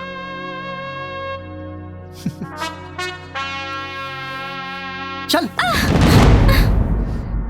का जरूरत रहला शूटिंग पे आवे के? मना कैले रानी है ना, मना कैले रानी है कि जब तक हम ना बोलब तब तक शूटिंग पर नहीं आवे के। हाँ, तो गुलाम नहीं है तोहार कि जौन तू बुलवा हम ऊ करब। मिली, तू वो डायरेक्टर के बारे में नहीं खू जाना। एक नंबर के गिरा हुआ इंसान हवे। जब तक लड़की के शोषण ना करेला तब तक लड़की के काम ना देला ऊ। अच्छा, शोषण।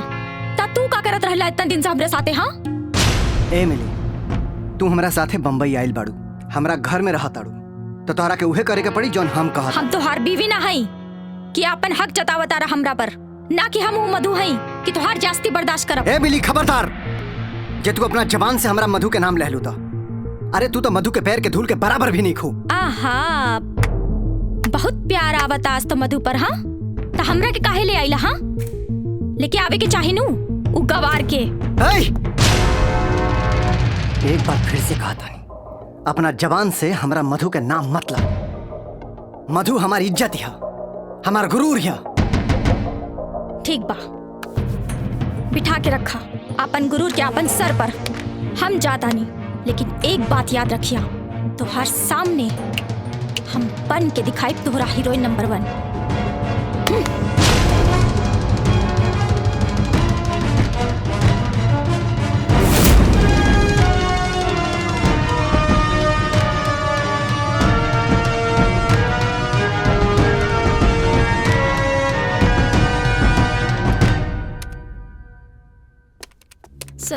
सर। अरे मिली, क्या बात है? हाँ, बहुत परेशान दिख रही हो। हम गांव वापस जाता नहीं, बस यह खबर देवे खातिर रउआ पास आई नहीं। हाँ, क्यों? गांव क्यों जाना चाहती हो? त का करी, हमार मुन्ना से लड़ाई हो गई बा, और ये अनजान शहर में केहू के जानत नहीं की, केहू के पहचानत नहीं की। हम कहाँ रहब? मिली, इतनी छोटी सी बात के लिए तुम गांव जाना चाहती हो? तुमको पता है कि मैंने तुम्हारे बारे में क्या क्या सपने देखे, क्या क्या सोचा है तुम्हारे लिए? तो हम का करी, कहाँ जाएं? तुम बिल्कुल टेंशन मत लो, अब जो करना है मुझे करना है। तुम्हारे रहने का, तुम्हारे खाने का, तुम्हारे पीने का सारा इंतजाम मैं करूंगा। ओके, चलो, कम ऑन।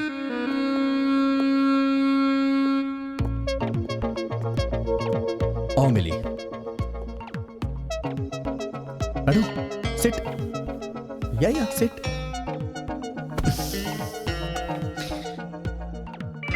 ये रहा हॉल। कैसा है ये हॉल? बहुत बड़ बा। बहुत बड़ा ना? हाँ। और इसके अंदर जो है 2 बेडरूम है with attached latrine and bathroom. 2 bedroom? Yes. कैसा लगा बताओ? बहुत सुंदर बा सर, बिल्कुल रउआ के दिल जैसन। मिली, एक बात समझ में नहीं आई, इन 2 दिन की मुलाकात में तुमने मेरे दिल की गहराई कैसे नाप ली? अभी तक तो ना नापनी है जी, लेकिन अब नाप ले। लेकिन उससे पहले रउआ कौनो डिमांड रखी। हम एक बात क्लियर कट कह देवे के चाहता नहीं कि हम ना केहू के एहसान ना रखे नहीं। मैं कुछ समझा नहीं। ता हम समझा देता नहीं।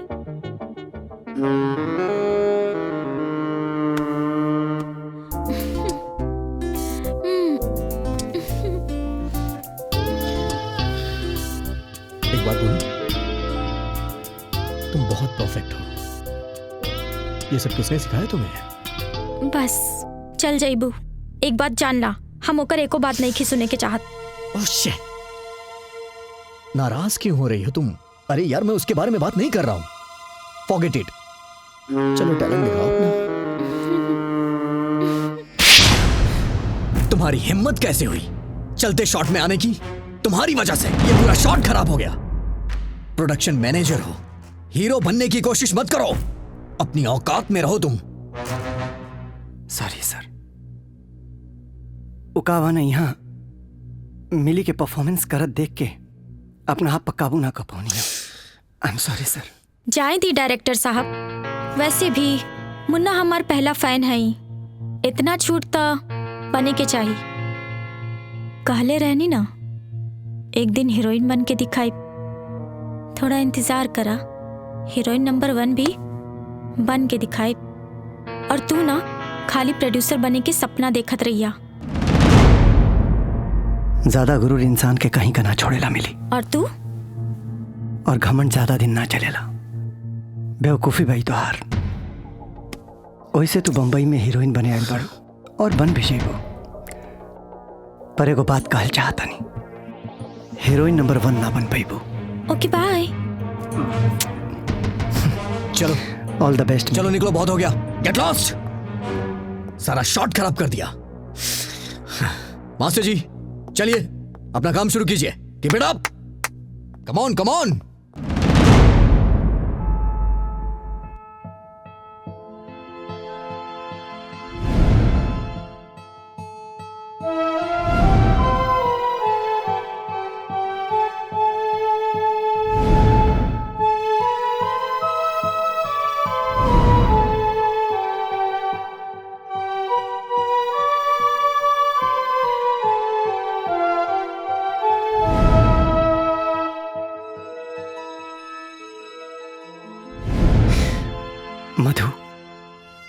तू हमरा के माफ कर दिया। हम तोहरा साथे बहुत नाइंसाफी कैले बानी, पर जाना ताड़ू जब गैर के घानी पड़ेला ना तब इंसान के ओकर अहमियत समझ में आवेला। पर अफसोस है बात के बाटे की हमरे कई गलती के सजा तोहके मिलल। हमके माफ कर दिया मधु। अरे मुन्ना। अरे चाचा जी, तो लोग जा ना कोनो कॉल ना कोनो मैसेज, अचानक से कैसे? बेटा अचानक से आवे के कारण तोहर बीबी बिया, तहरा बिना बहुते बुरा हाल रहे कर।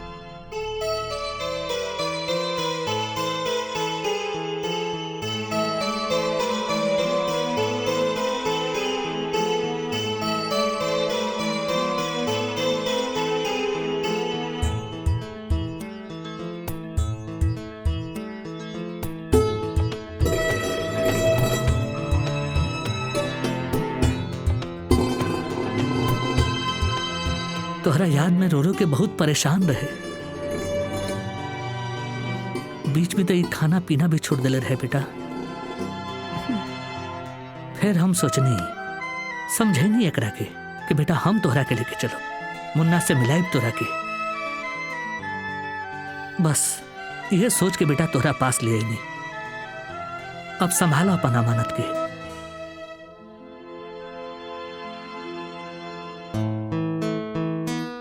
और हाँ, हम एगो बात बोलत रही, वो अपन रामदीन बाड़े ना, ओकर बेटा एजे शहर में रहेला, तो हम सोचा तनी कि एजे आइल बनी तो ओकरो से मिल ली ही। तब तक तू लोग बात करो। ठीक बा बेटा, हम शाम तक आ जाए। ठीक बा जी।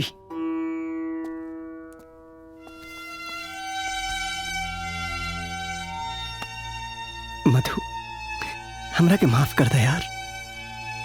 पति पत्नी के बीच में माफी नाम के कोनो शब्द ना होखेला। गलती हम दोनों के रहे, यही से सजा भी हम दोनों के मिलल। लेकिन एक बात हम रवा से पूछे के चाहता नहीं, रवा के अगर मॉडर्न लड़की पसंद रहे तो हमरा के एक बार काहे ना कहनी? ये तो से के कह दिलस कि हमरा के मॉडर्न लड़की पसंद है। हम मानत नहीं कि हमरा से गलती भइल बाटे, लेकिन मधु भगवान होकर हमरा के सजा दे दिले बाने। मधु, हमने क्या अपन अतीत भूल के एगो नया जीवन के शुरुआत करे के चाहिए।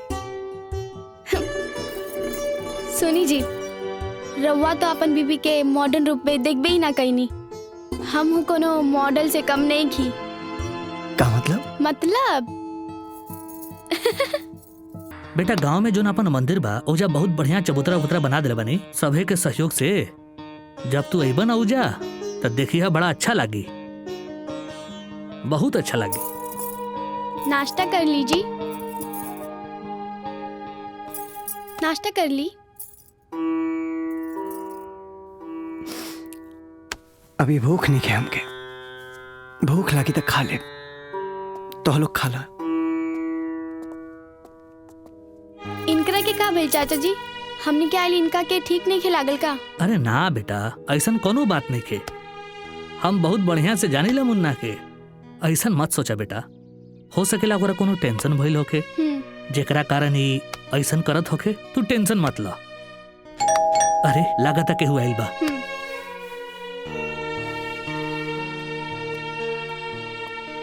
आई आई आई। अरे बेटा, तो हर पति के दोस्त आइल बड़े। भाभी जी प्रणाम। नमस्ते। हम हई मुन्ना भैया के दोस्त सेवालाल। आई रवा बैठी, हम अभी बुलावता नहीं उनका। जी भाभी जी, जी भाभी जी।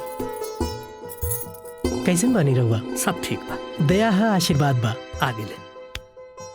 अरे सेवालाल, का हाल चल बा? सब ठीक बा भैया, एगो जरूरी काम बा, यही से आनी है भैया। हाँ बैठा। रहुआ बैठी। जी भैया। मुन्ना भैया, भाभी ते बड़ा भाग्यशाली बाड़ी। कहा कैसे इला? इत्तेफाक से एगो फाइनेंसर मिल गई बा, फिल्म बनावल चाहता। हम रहुआ बारे में बात कैली है, वो तैयार बा। यह बतावे इला? नहीं मुन्ना भैया, हम तोरा की याद दिलावता नहीं।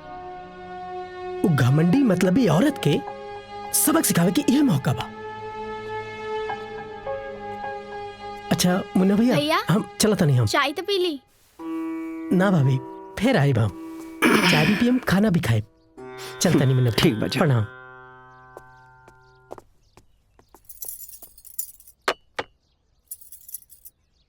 एक बात पूछी, रवा सही सही जवाब दी। पूछो। अगर हमनी के यहाँ आइला से रवा के कोनो तकलीफ बा तो हम काल्हे चल जाएब। रवा चिंता मत करी।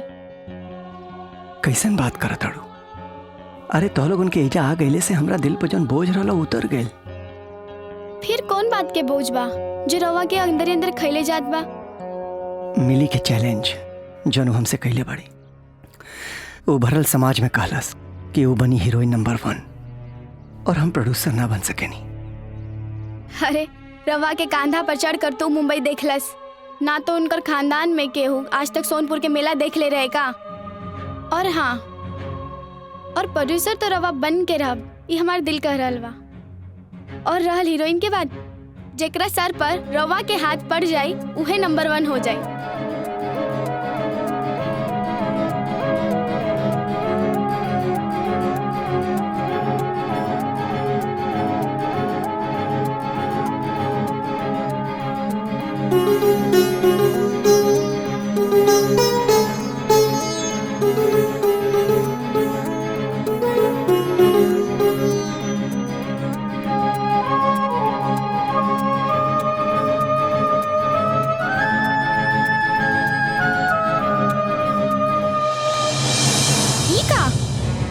तू ही कहलू है ना कि हम जरा सर पर हाथ रखब हुए हीरोइन नंबर 1 बन जाई, तो अब तू ही बनबो हमारे हीरोइन नंबर 1।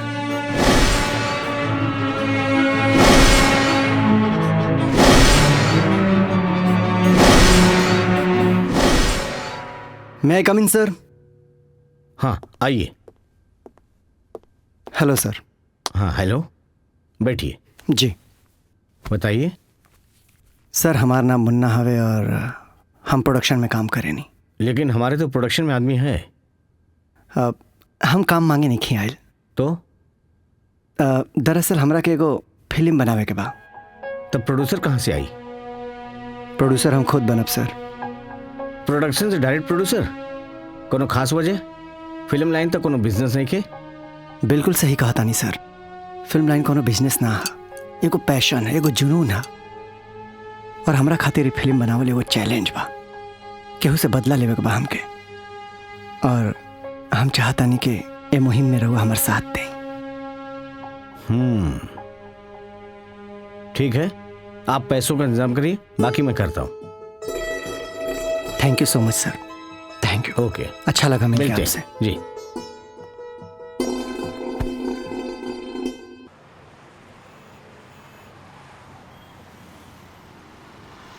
भैया एहिजा कितना खूबसूरत खूबसूरत लड़की बिया।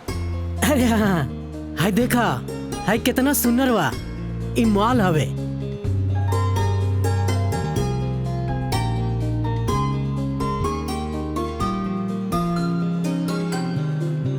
भाभी ई देखा के कर बंगला है। भाभी अभी हाँ? हाय देखा सुपरस्टार अमिताभ बच्चन के बंगला है। कहाँ बा? ये देखा।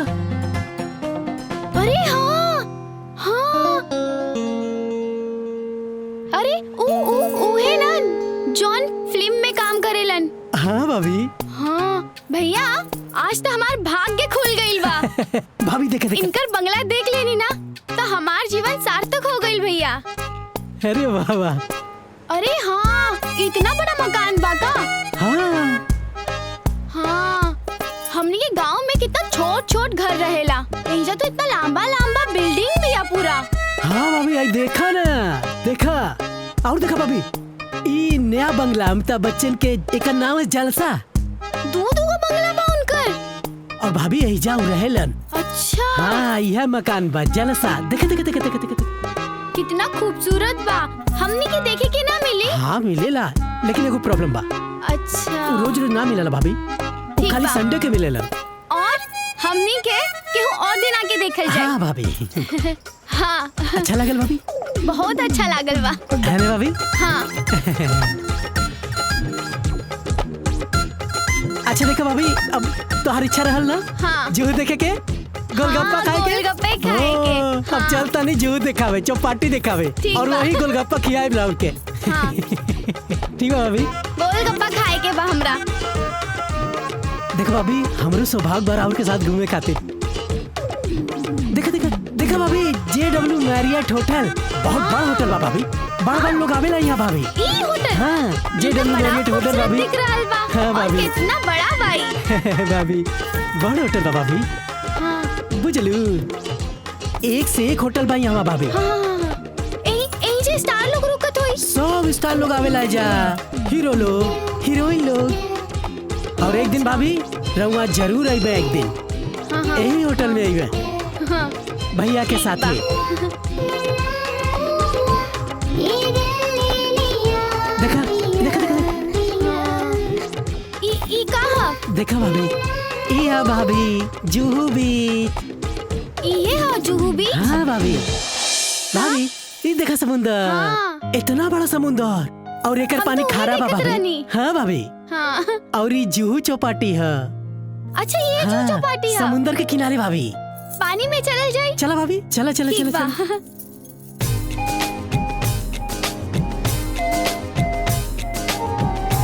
पूरा है गोलगप्पा की दुकान। हाँ हाँ चला चला चला चला चला चलो। हाँ आओ भाभी के एकदम ठीक से खियाइया भैया। हाँ, एकदम मन से खियाइया भैया। ठीक है भैया। बड़ा इच्छा रहल बाबू हाँ, यहाँ के हाँ। पानी पूरी खाए के। गोलगप्पा बानू हाँ, प्याज कम दिया अच्छा वाला डलिया भैया। अच्छा वाला डाला भाभी के पहले पहले भाभी की दी कैसे लगे भाभी। और बेटा चाहिए तो और बना के दे। बहुत बढ़िया बा। थोड़ा खाइया अब हमरे मन से खा ला दो भाभी के। हाँ ठीक है भाभी कैसे लगल यहाँ के गोलगप्पा बढ़िया बा।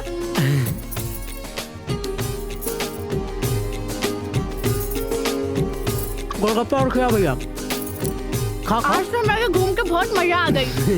बस बस और दी और पानी पूरी मिल गई और तो और बहुत। ज्यादा। चलो भैया भैया पानी पूरी तो खा लेनी। हाँ हम सुनले रहनी कि मुंबई में बड़ा पाव बहुत फेमस बा। खाइबो हमरा के खिलावा चलो। चलो चलो ये देखा भाभी ये है दुकान बड़ा पाव के बहुत फेमस बा। ए भैया एक हाँ। बड़ा पाव के लिए इनके। और एमे और का मिलेला? और ये कहाँ? ए बड़ा पाव में सब और मिले। वो गोल गोल वाला कहाँ? मैडम ये दही कचौरी है। दे भैया एगो बड़ा पाव दे। ठीक बा पहला वो हमके बड़ा पाव खिला दो। हाँ हाँ हाँ हाँ थोड़ा सा समय दे भाभी। ये देखा भाभी ये है वड़ा वो है पाव। अच्छा ये दोनों मिला के बनला वड़ा पाव। ला। ये ला भाभी कितना बोल भैया 40 रुपया भइल। 40 रुपया। हाँ लाओ भैया 50 रुपया। भाभी कैसे भैया थैंक यू भैया। भाभी हाँ हाय देखा भाभी फ्लाईओवर कलकत्ता के हावड़ा पुल। हाँ हाँ वही नया ने मुंबई में सीलिंग है भाभी। अच्छा हाँ हाँ हाँ हाँ ये तो बहुत बड़ा ब्रिज हाँ बा। बहुत बड़ा ब्रिज बा। अरे हाँ एक समुंदर के बीचों बीच बा। कितना लंबा ब्रिज बा ई तो। नीचे पानी बा ई तो। समुंदर में भी तो बनल बा। समुंदर है बड़का समुंदर। भैया हमके तो डर लागता लेकिन एगो बात कही भैया बोला भाभी। मुन्ना अगर साथ रहतन तो और ज्यादा अच्छा लागत भैया। अरे भाभी हम बानी नू हमरा दिल में समाल बा। हमनी के सिनेमा के बारे में फाइनेंस खातिर भेजले बाड़े ने भैया। चिंता जिन करे भाभी हम बानी नू। ये देखा सीलिंग कितना बड़ा बा कितना बढ़िया बा। गांव में ऐसा पुल ना दिखेला नू नहीं देख लो। कबो ना देखले रहनी। ई देखा मुंबई के समुंदर पे बनल है। ई सीलिंग पूरा तारे पे बनल है बहुत बड़ा पुल है। और वो नाव देखा कितना अरे नाव छोट बा। छोड़ा जहाज देखा भाभी देखा देखा देखा देखा देखी देखी। अरे वो देखा कितना बड़ा जहाज बा। पानी पे चले ले भाभी पानी पे। ई देखा कितना लंबा बा देखा। भैया ठीक बा आज बहुत घूम लेनी अब घरे चली। ठीक बा भाभी ठीक बा कोनो और दिन घूमल जाई। चला कोनो हाँ। बात नहीं।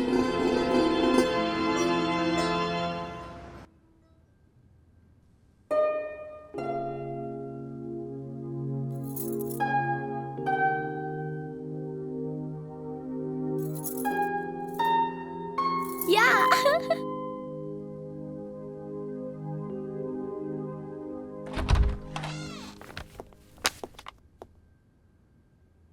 इतना सारा सामान। ई ला मधु तोहरा खातिर। हमरा खातिर का ई कुल बाइक तोहार हा। एमे बाटे तोहार सगरो ड्रेस। अच्छा। तोहरा के हीरोइन बनावे के बाना तो मधु एमे तोहार मॉडर्न ड्रेस बाटे। चलो उठो फटाफट, पहन के दिखावा हमरा के। चलो। ठीक बा। हाँ।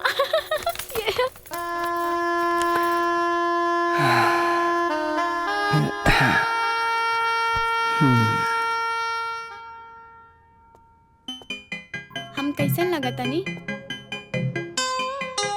का भाई? पीछे घुमा। परफेक्ट। अब तनी चल के दिखावा था का? जैसे मॉडल लोग चलेली रैंप वॉक स्टाइल में। चला। जैसे अरे थोड़ा कॉन्फिडेंस में चला। कॉन्फिडेंस कॉन्फिडेंस चाहिए मधु, कॉन्फिडेंस। चला।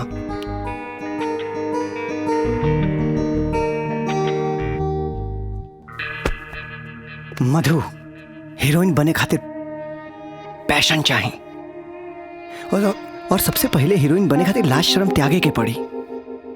समझ गए ना? कॉन्फिडेंस लेवा। तोहरा के अपना अंदर के झिझक के बाहर निकाले के पड़ी।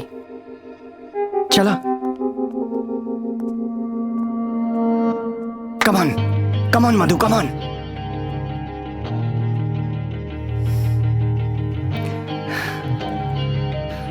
गुड। और अच्छा चाहिए। एक काम करो, दूसरा वाला ड्रेस पहन के आओ। ठीक बा। जा।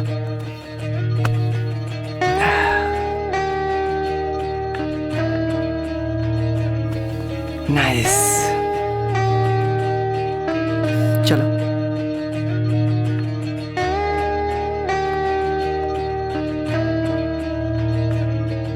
मधु संभल के। हमसे ना होई। काहे ना होई? एगो कहावत था, लहरों से डरकर नौका पार नहीं होती, कोशिश करने वालों की हार नहीं होती। तो कोशिश करे के पड़ी। ठीक बना? चला।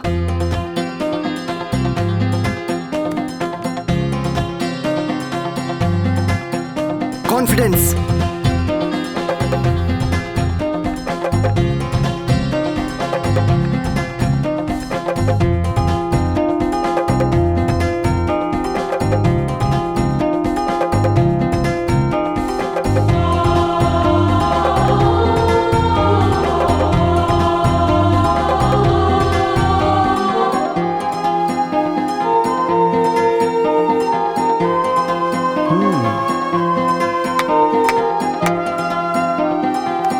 Very nice. चलो एगो डायलॉग बोल के दिखावा। डायलॉग? कौन डायलॉग? सिनेमा देखले बाड़ू? वही सिनेमा में से जौन डायलॉग तोहरा के पसंद होखे वो डायलॉग बोल के बतावा।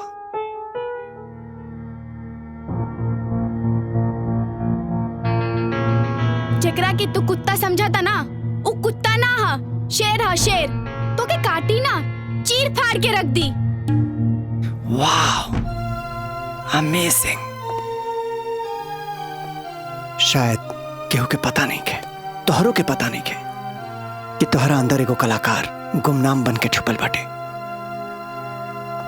अब हम बताई दुनिया के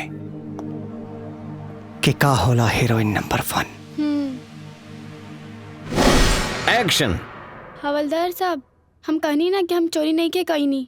जे चोरी कैलस वो तो भाग गईल और रवा लोग हमरा के जेल में बंद कर देनी। कट कट। क्या एक्टिंग कर रही मैडम आप? कैसी एक्टिंग कर रही हैं? फिर से कीजिए। One more. Camera action. हवलदार हवलदार कट कट। क्या कर रही हैं मैडम आप? मुझे कुछ समझ में नहीं आ रहा है। One more. फिर से करिए। रिलैक्स। Camera action. हवलदार साहब, हम कहनी ना हम चोरी। कट कट कैसे कैसे हीरोइन बनने चली जाती हैं। फिल्म लाइन को मजाक बना के रख दिया है। आता जाता कुछ नहीं। पहले आप हीरोइन चेंज करिए, उसके बाद अगली शूटिंग होगी। चलता हूं मैं।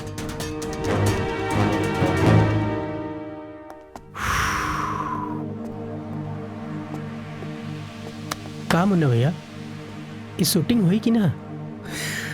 शूटिंग हुई, हीरोइन तो चेंज ना हुई, चेंज हुई तो डायरेक्टर। भैया हमें कुछ सलाह दी। बोलो। अपने भोजपुरी इंडस्ट्री में बड़ा से बड़ा डायरेक्टर में रवि सिन्हा जी, उनकरा के फोन कर दी। सुन ले है रवि सिन्हा पैसा बहुत लेवे ले। ना भैया, वो मसीहा बाड़े भैया, दोस्त के ते दोस्त हुए, उस सहायता भी करेला। एक बार तो फोन करके देखी भैया, वो कबू मना ना करिए भैया। लगाओ फोन। हाँ।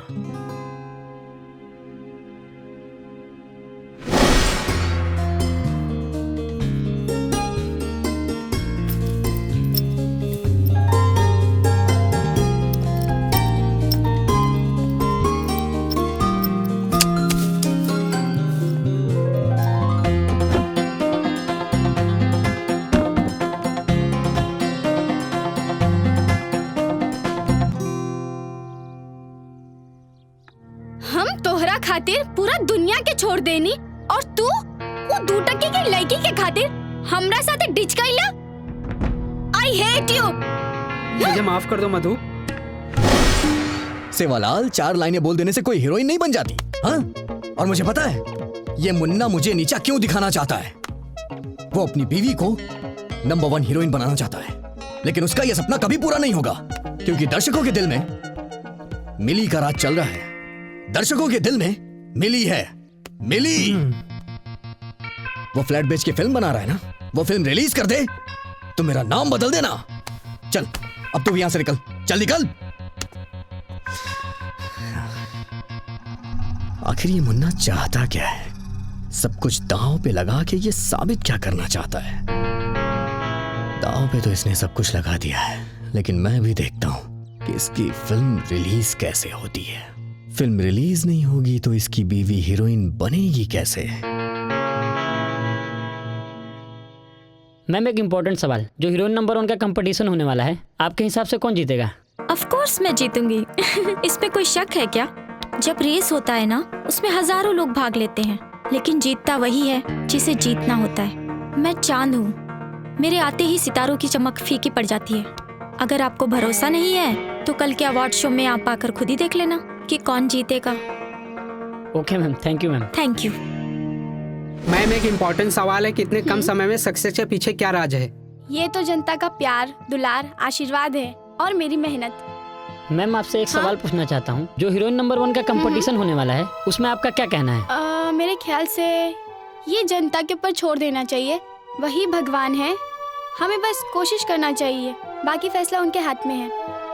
Thank you ma'am.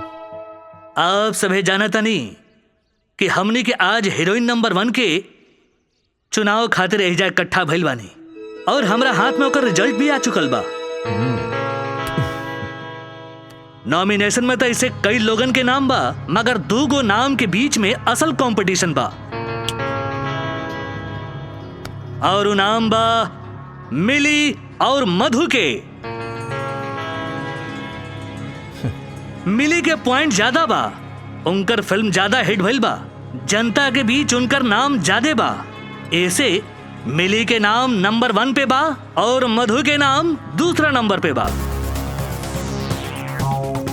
मगर फाइनल रिजल्ट आखिरी प्रतियोगिता के बाद तय हुई। एक सवाल, हीरोइन नंबर 1 और औरत नंबर 1 में फर्क का बा? जे सही जवाब दी उहे आज के विजेता हुई। तब पहले सीनियरिटी के हिसाब से मिली जी के मंच पे आमंत्रित करतानी। मिली जी, मैं चाहूंगा आप मंच पे आ जाए।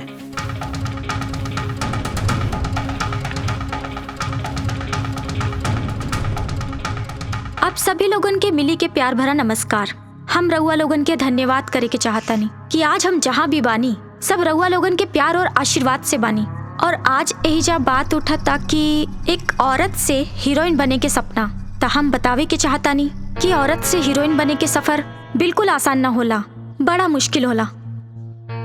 औरत अगर नदी के एक छोर हा ता हीरोइन दूसर किनारा। अगर औरत आम होली ता हीरोइन घास, और हीरोइन नंबर 1 सबसे खास जे हम हई, और हमरा के पता बा कि हम ही बनब हीरोइन नंबर 1। Thank you. अब हम मंच पे आमंत्रित करतानी मधु जी के।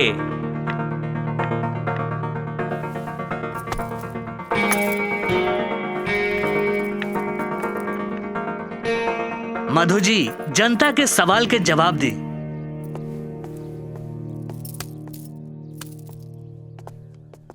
जनता जनार्दन, रवा सभी के गोड़ लागत बानी। आप सभी के हम आभार प्रकट करत बानी हमरा के ई मौका देवे खातिर। हमरा विचार से हर एगो औरत एगो हीरोइन होली, चाहे वो अपन बाबूजी के घरे होके, चाहे वो साजन के ससुराल, चाहे वो जनता जनार्दन के बीच हो, चाहे वो फिल्म इंडस्ट्री में। और हाँ, वो सबके बीच सबके खातिर वो एगो हीरोइन ही होली। एक औरत अपन काम से, सेवा से, स्वभाव से, प्यार से सबका दिल जीत लेवेली।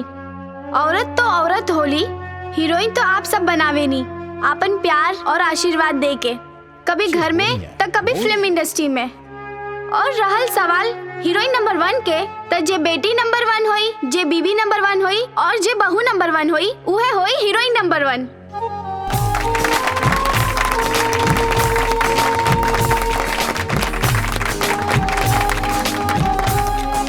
धन्यवाद।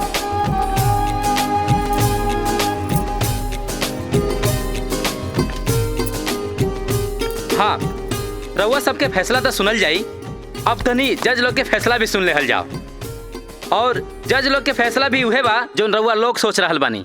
हीरोइन नंबर 1 के खिताब जा रहल बा मधु जी के। हाँ?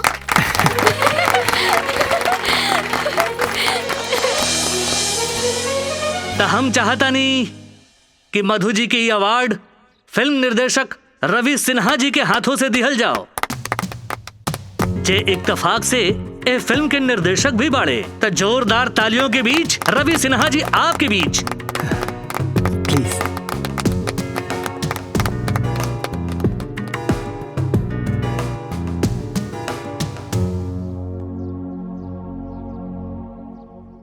सबको प्रणाम कर रहा हूं, सबको नमस्कार, बड़ों को प्रणाम। और जो माता बहनें बैठी हैं यहाँ पर, उनको मैं दिल से प्रणाम कर रहा हूं। और आज बहुत खुशी की बात है कि भोजपुरी फिल्म का अवार्ड आज यहाँ पर हो रहा है और मुझे यहाँ पर आमंत्रित किया गया है 2020 के लिए हीरोइन नंबर 1 फिल्म के लिए हीरोइन को अवार्ड देने के लिए। मैं अपने आप को बहुत सौभाग्यशाली समझता हूँ। मैं इस फिल्म की हीरोइन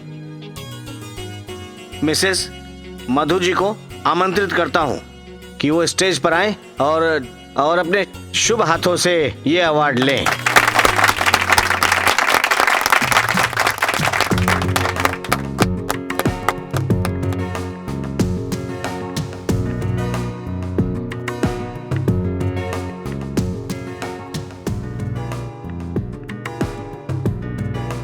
मधु जी, आपको आज ये अवार्ड लेते हुए कैसा महसूस हो रहा है? बहुत अच्छा लग रहा है और मैंने बहुत मेहनत की है इस चीज के लिए। और तो मधु जी, ये अवार्ड आप स्वीकार करें, लीजिए। रुकी सर, ये अवार्ड के हकदार मैं नहीं हूँ, मेरे पति मुन्ना है।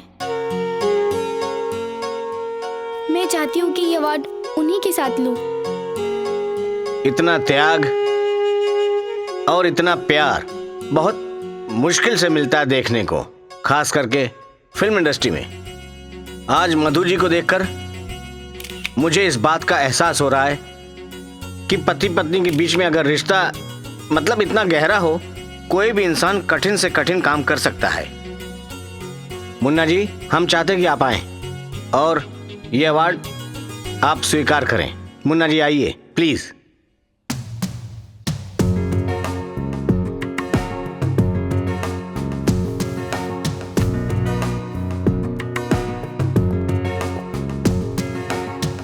Thank you.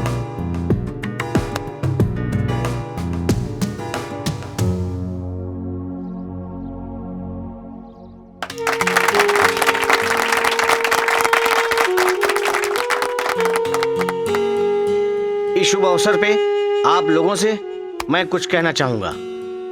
जब मैं फिल्म बनाने के बारे में सोच रहा था तो मुन्ना मेरे पास आया था। तभी मैं मधु जी को देखकर समझ गया था कि इनके अंदर वो सारे गुण हैं जो एक अच्छी हीरोइन के अंदर होनी चाहिए। जैसा कि आप लोग जानते हैं, जो इंसान सच्ची लगन और मेहनत से काम करे तो सफलता उसके कदम चूमती है। आज इसका जीता जागता उदाहरण है मिसेस मधु जी। आज मेहनत रंग लाई, आज वो फिल्म सुपर डुपर हिट हो चुकी है। आज की ये सबसे बड़ी मिसाल है। चलो यहाँ से। ये सिर्फ और सिर्फ इनकी मेहनत का फल है। अगर मुन्ना जैसा पति किसी औरत के जीवन में हो तो उसको सफलता पाने में कोई रोक नहीं सकता। ये मेरा अनुभव और ये मेरा अटल विश्वास बोल रहा है। आपन पसंदीदा फिल्म देखे खातिर डाउनलोड करी दंगल प्ले ऐप।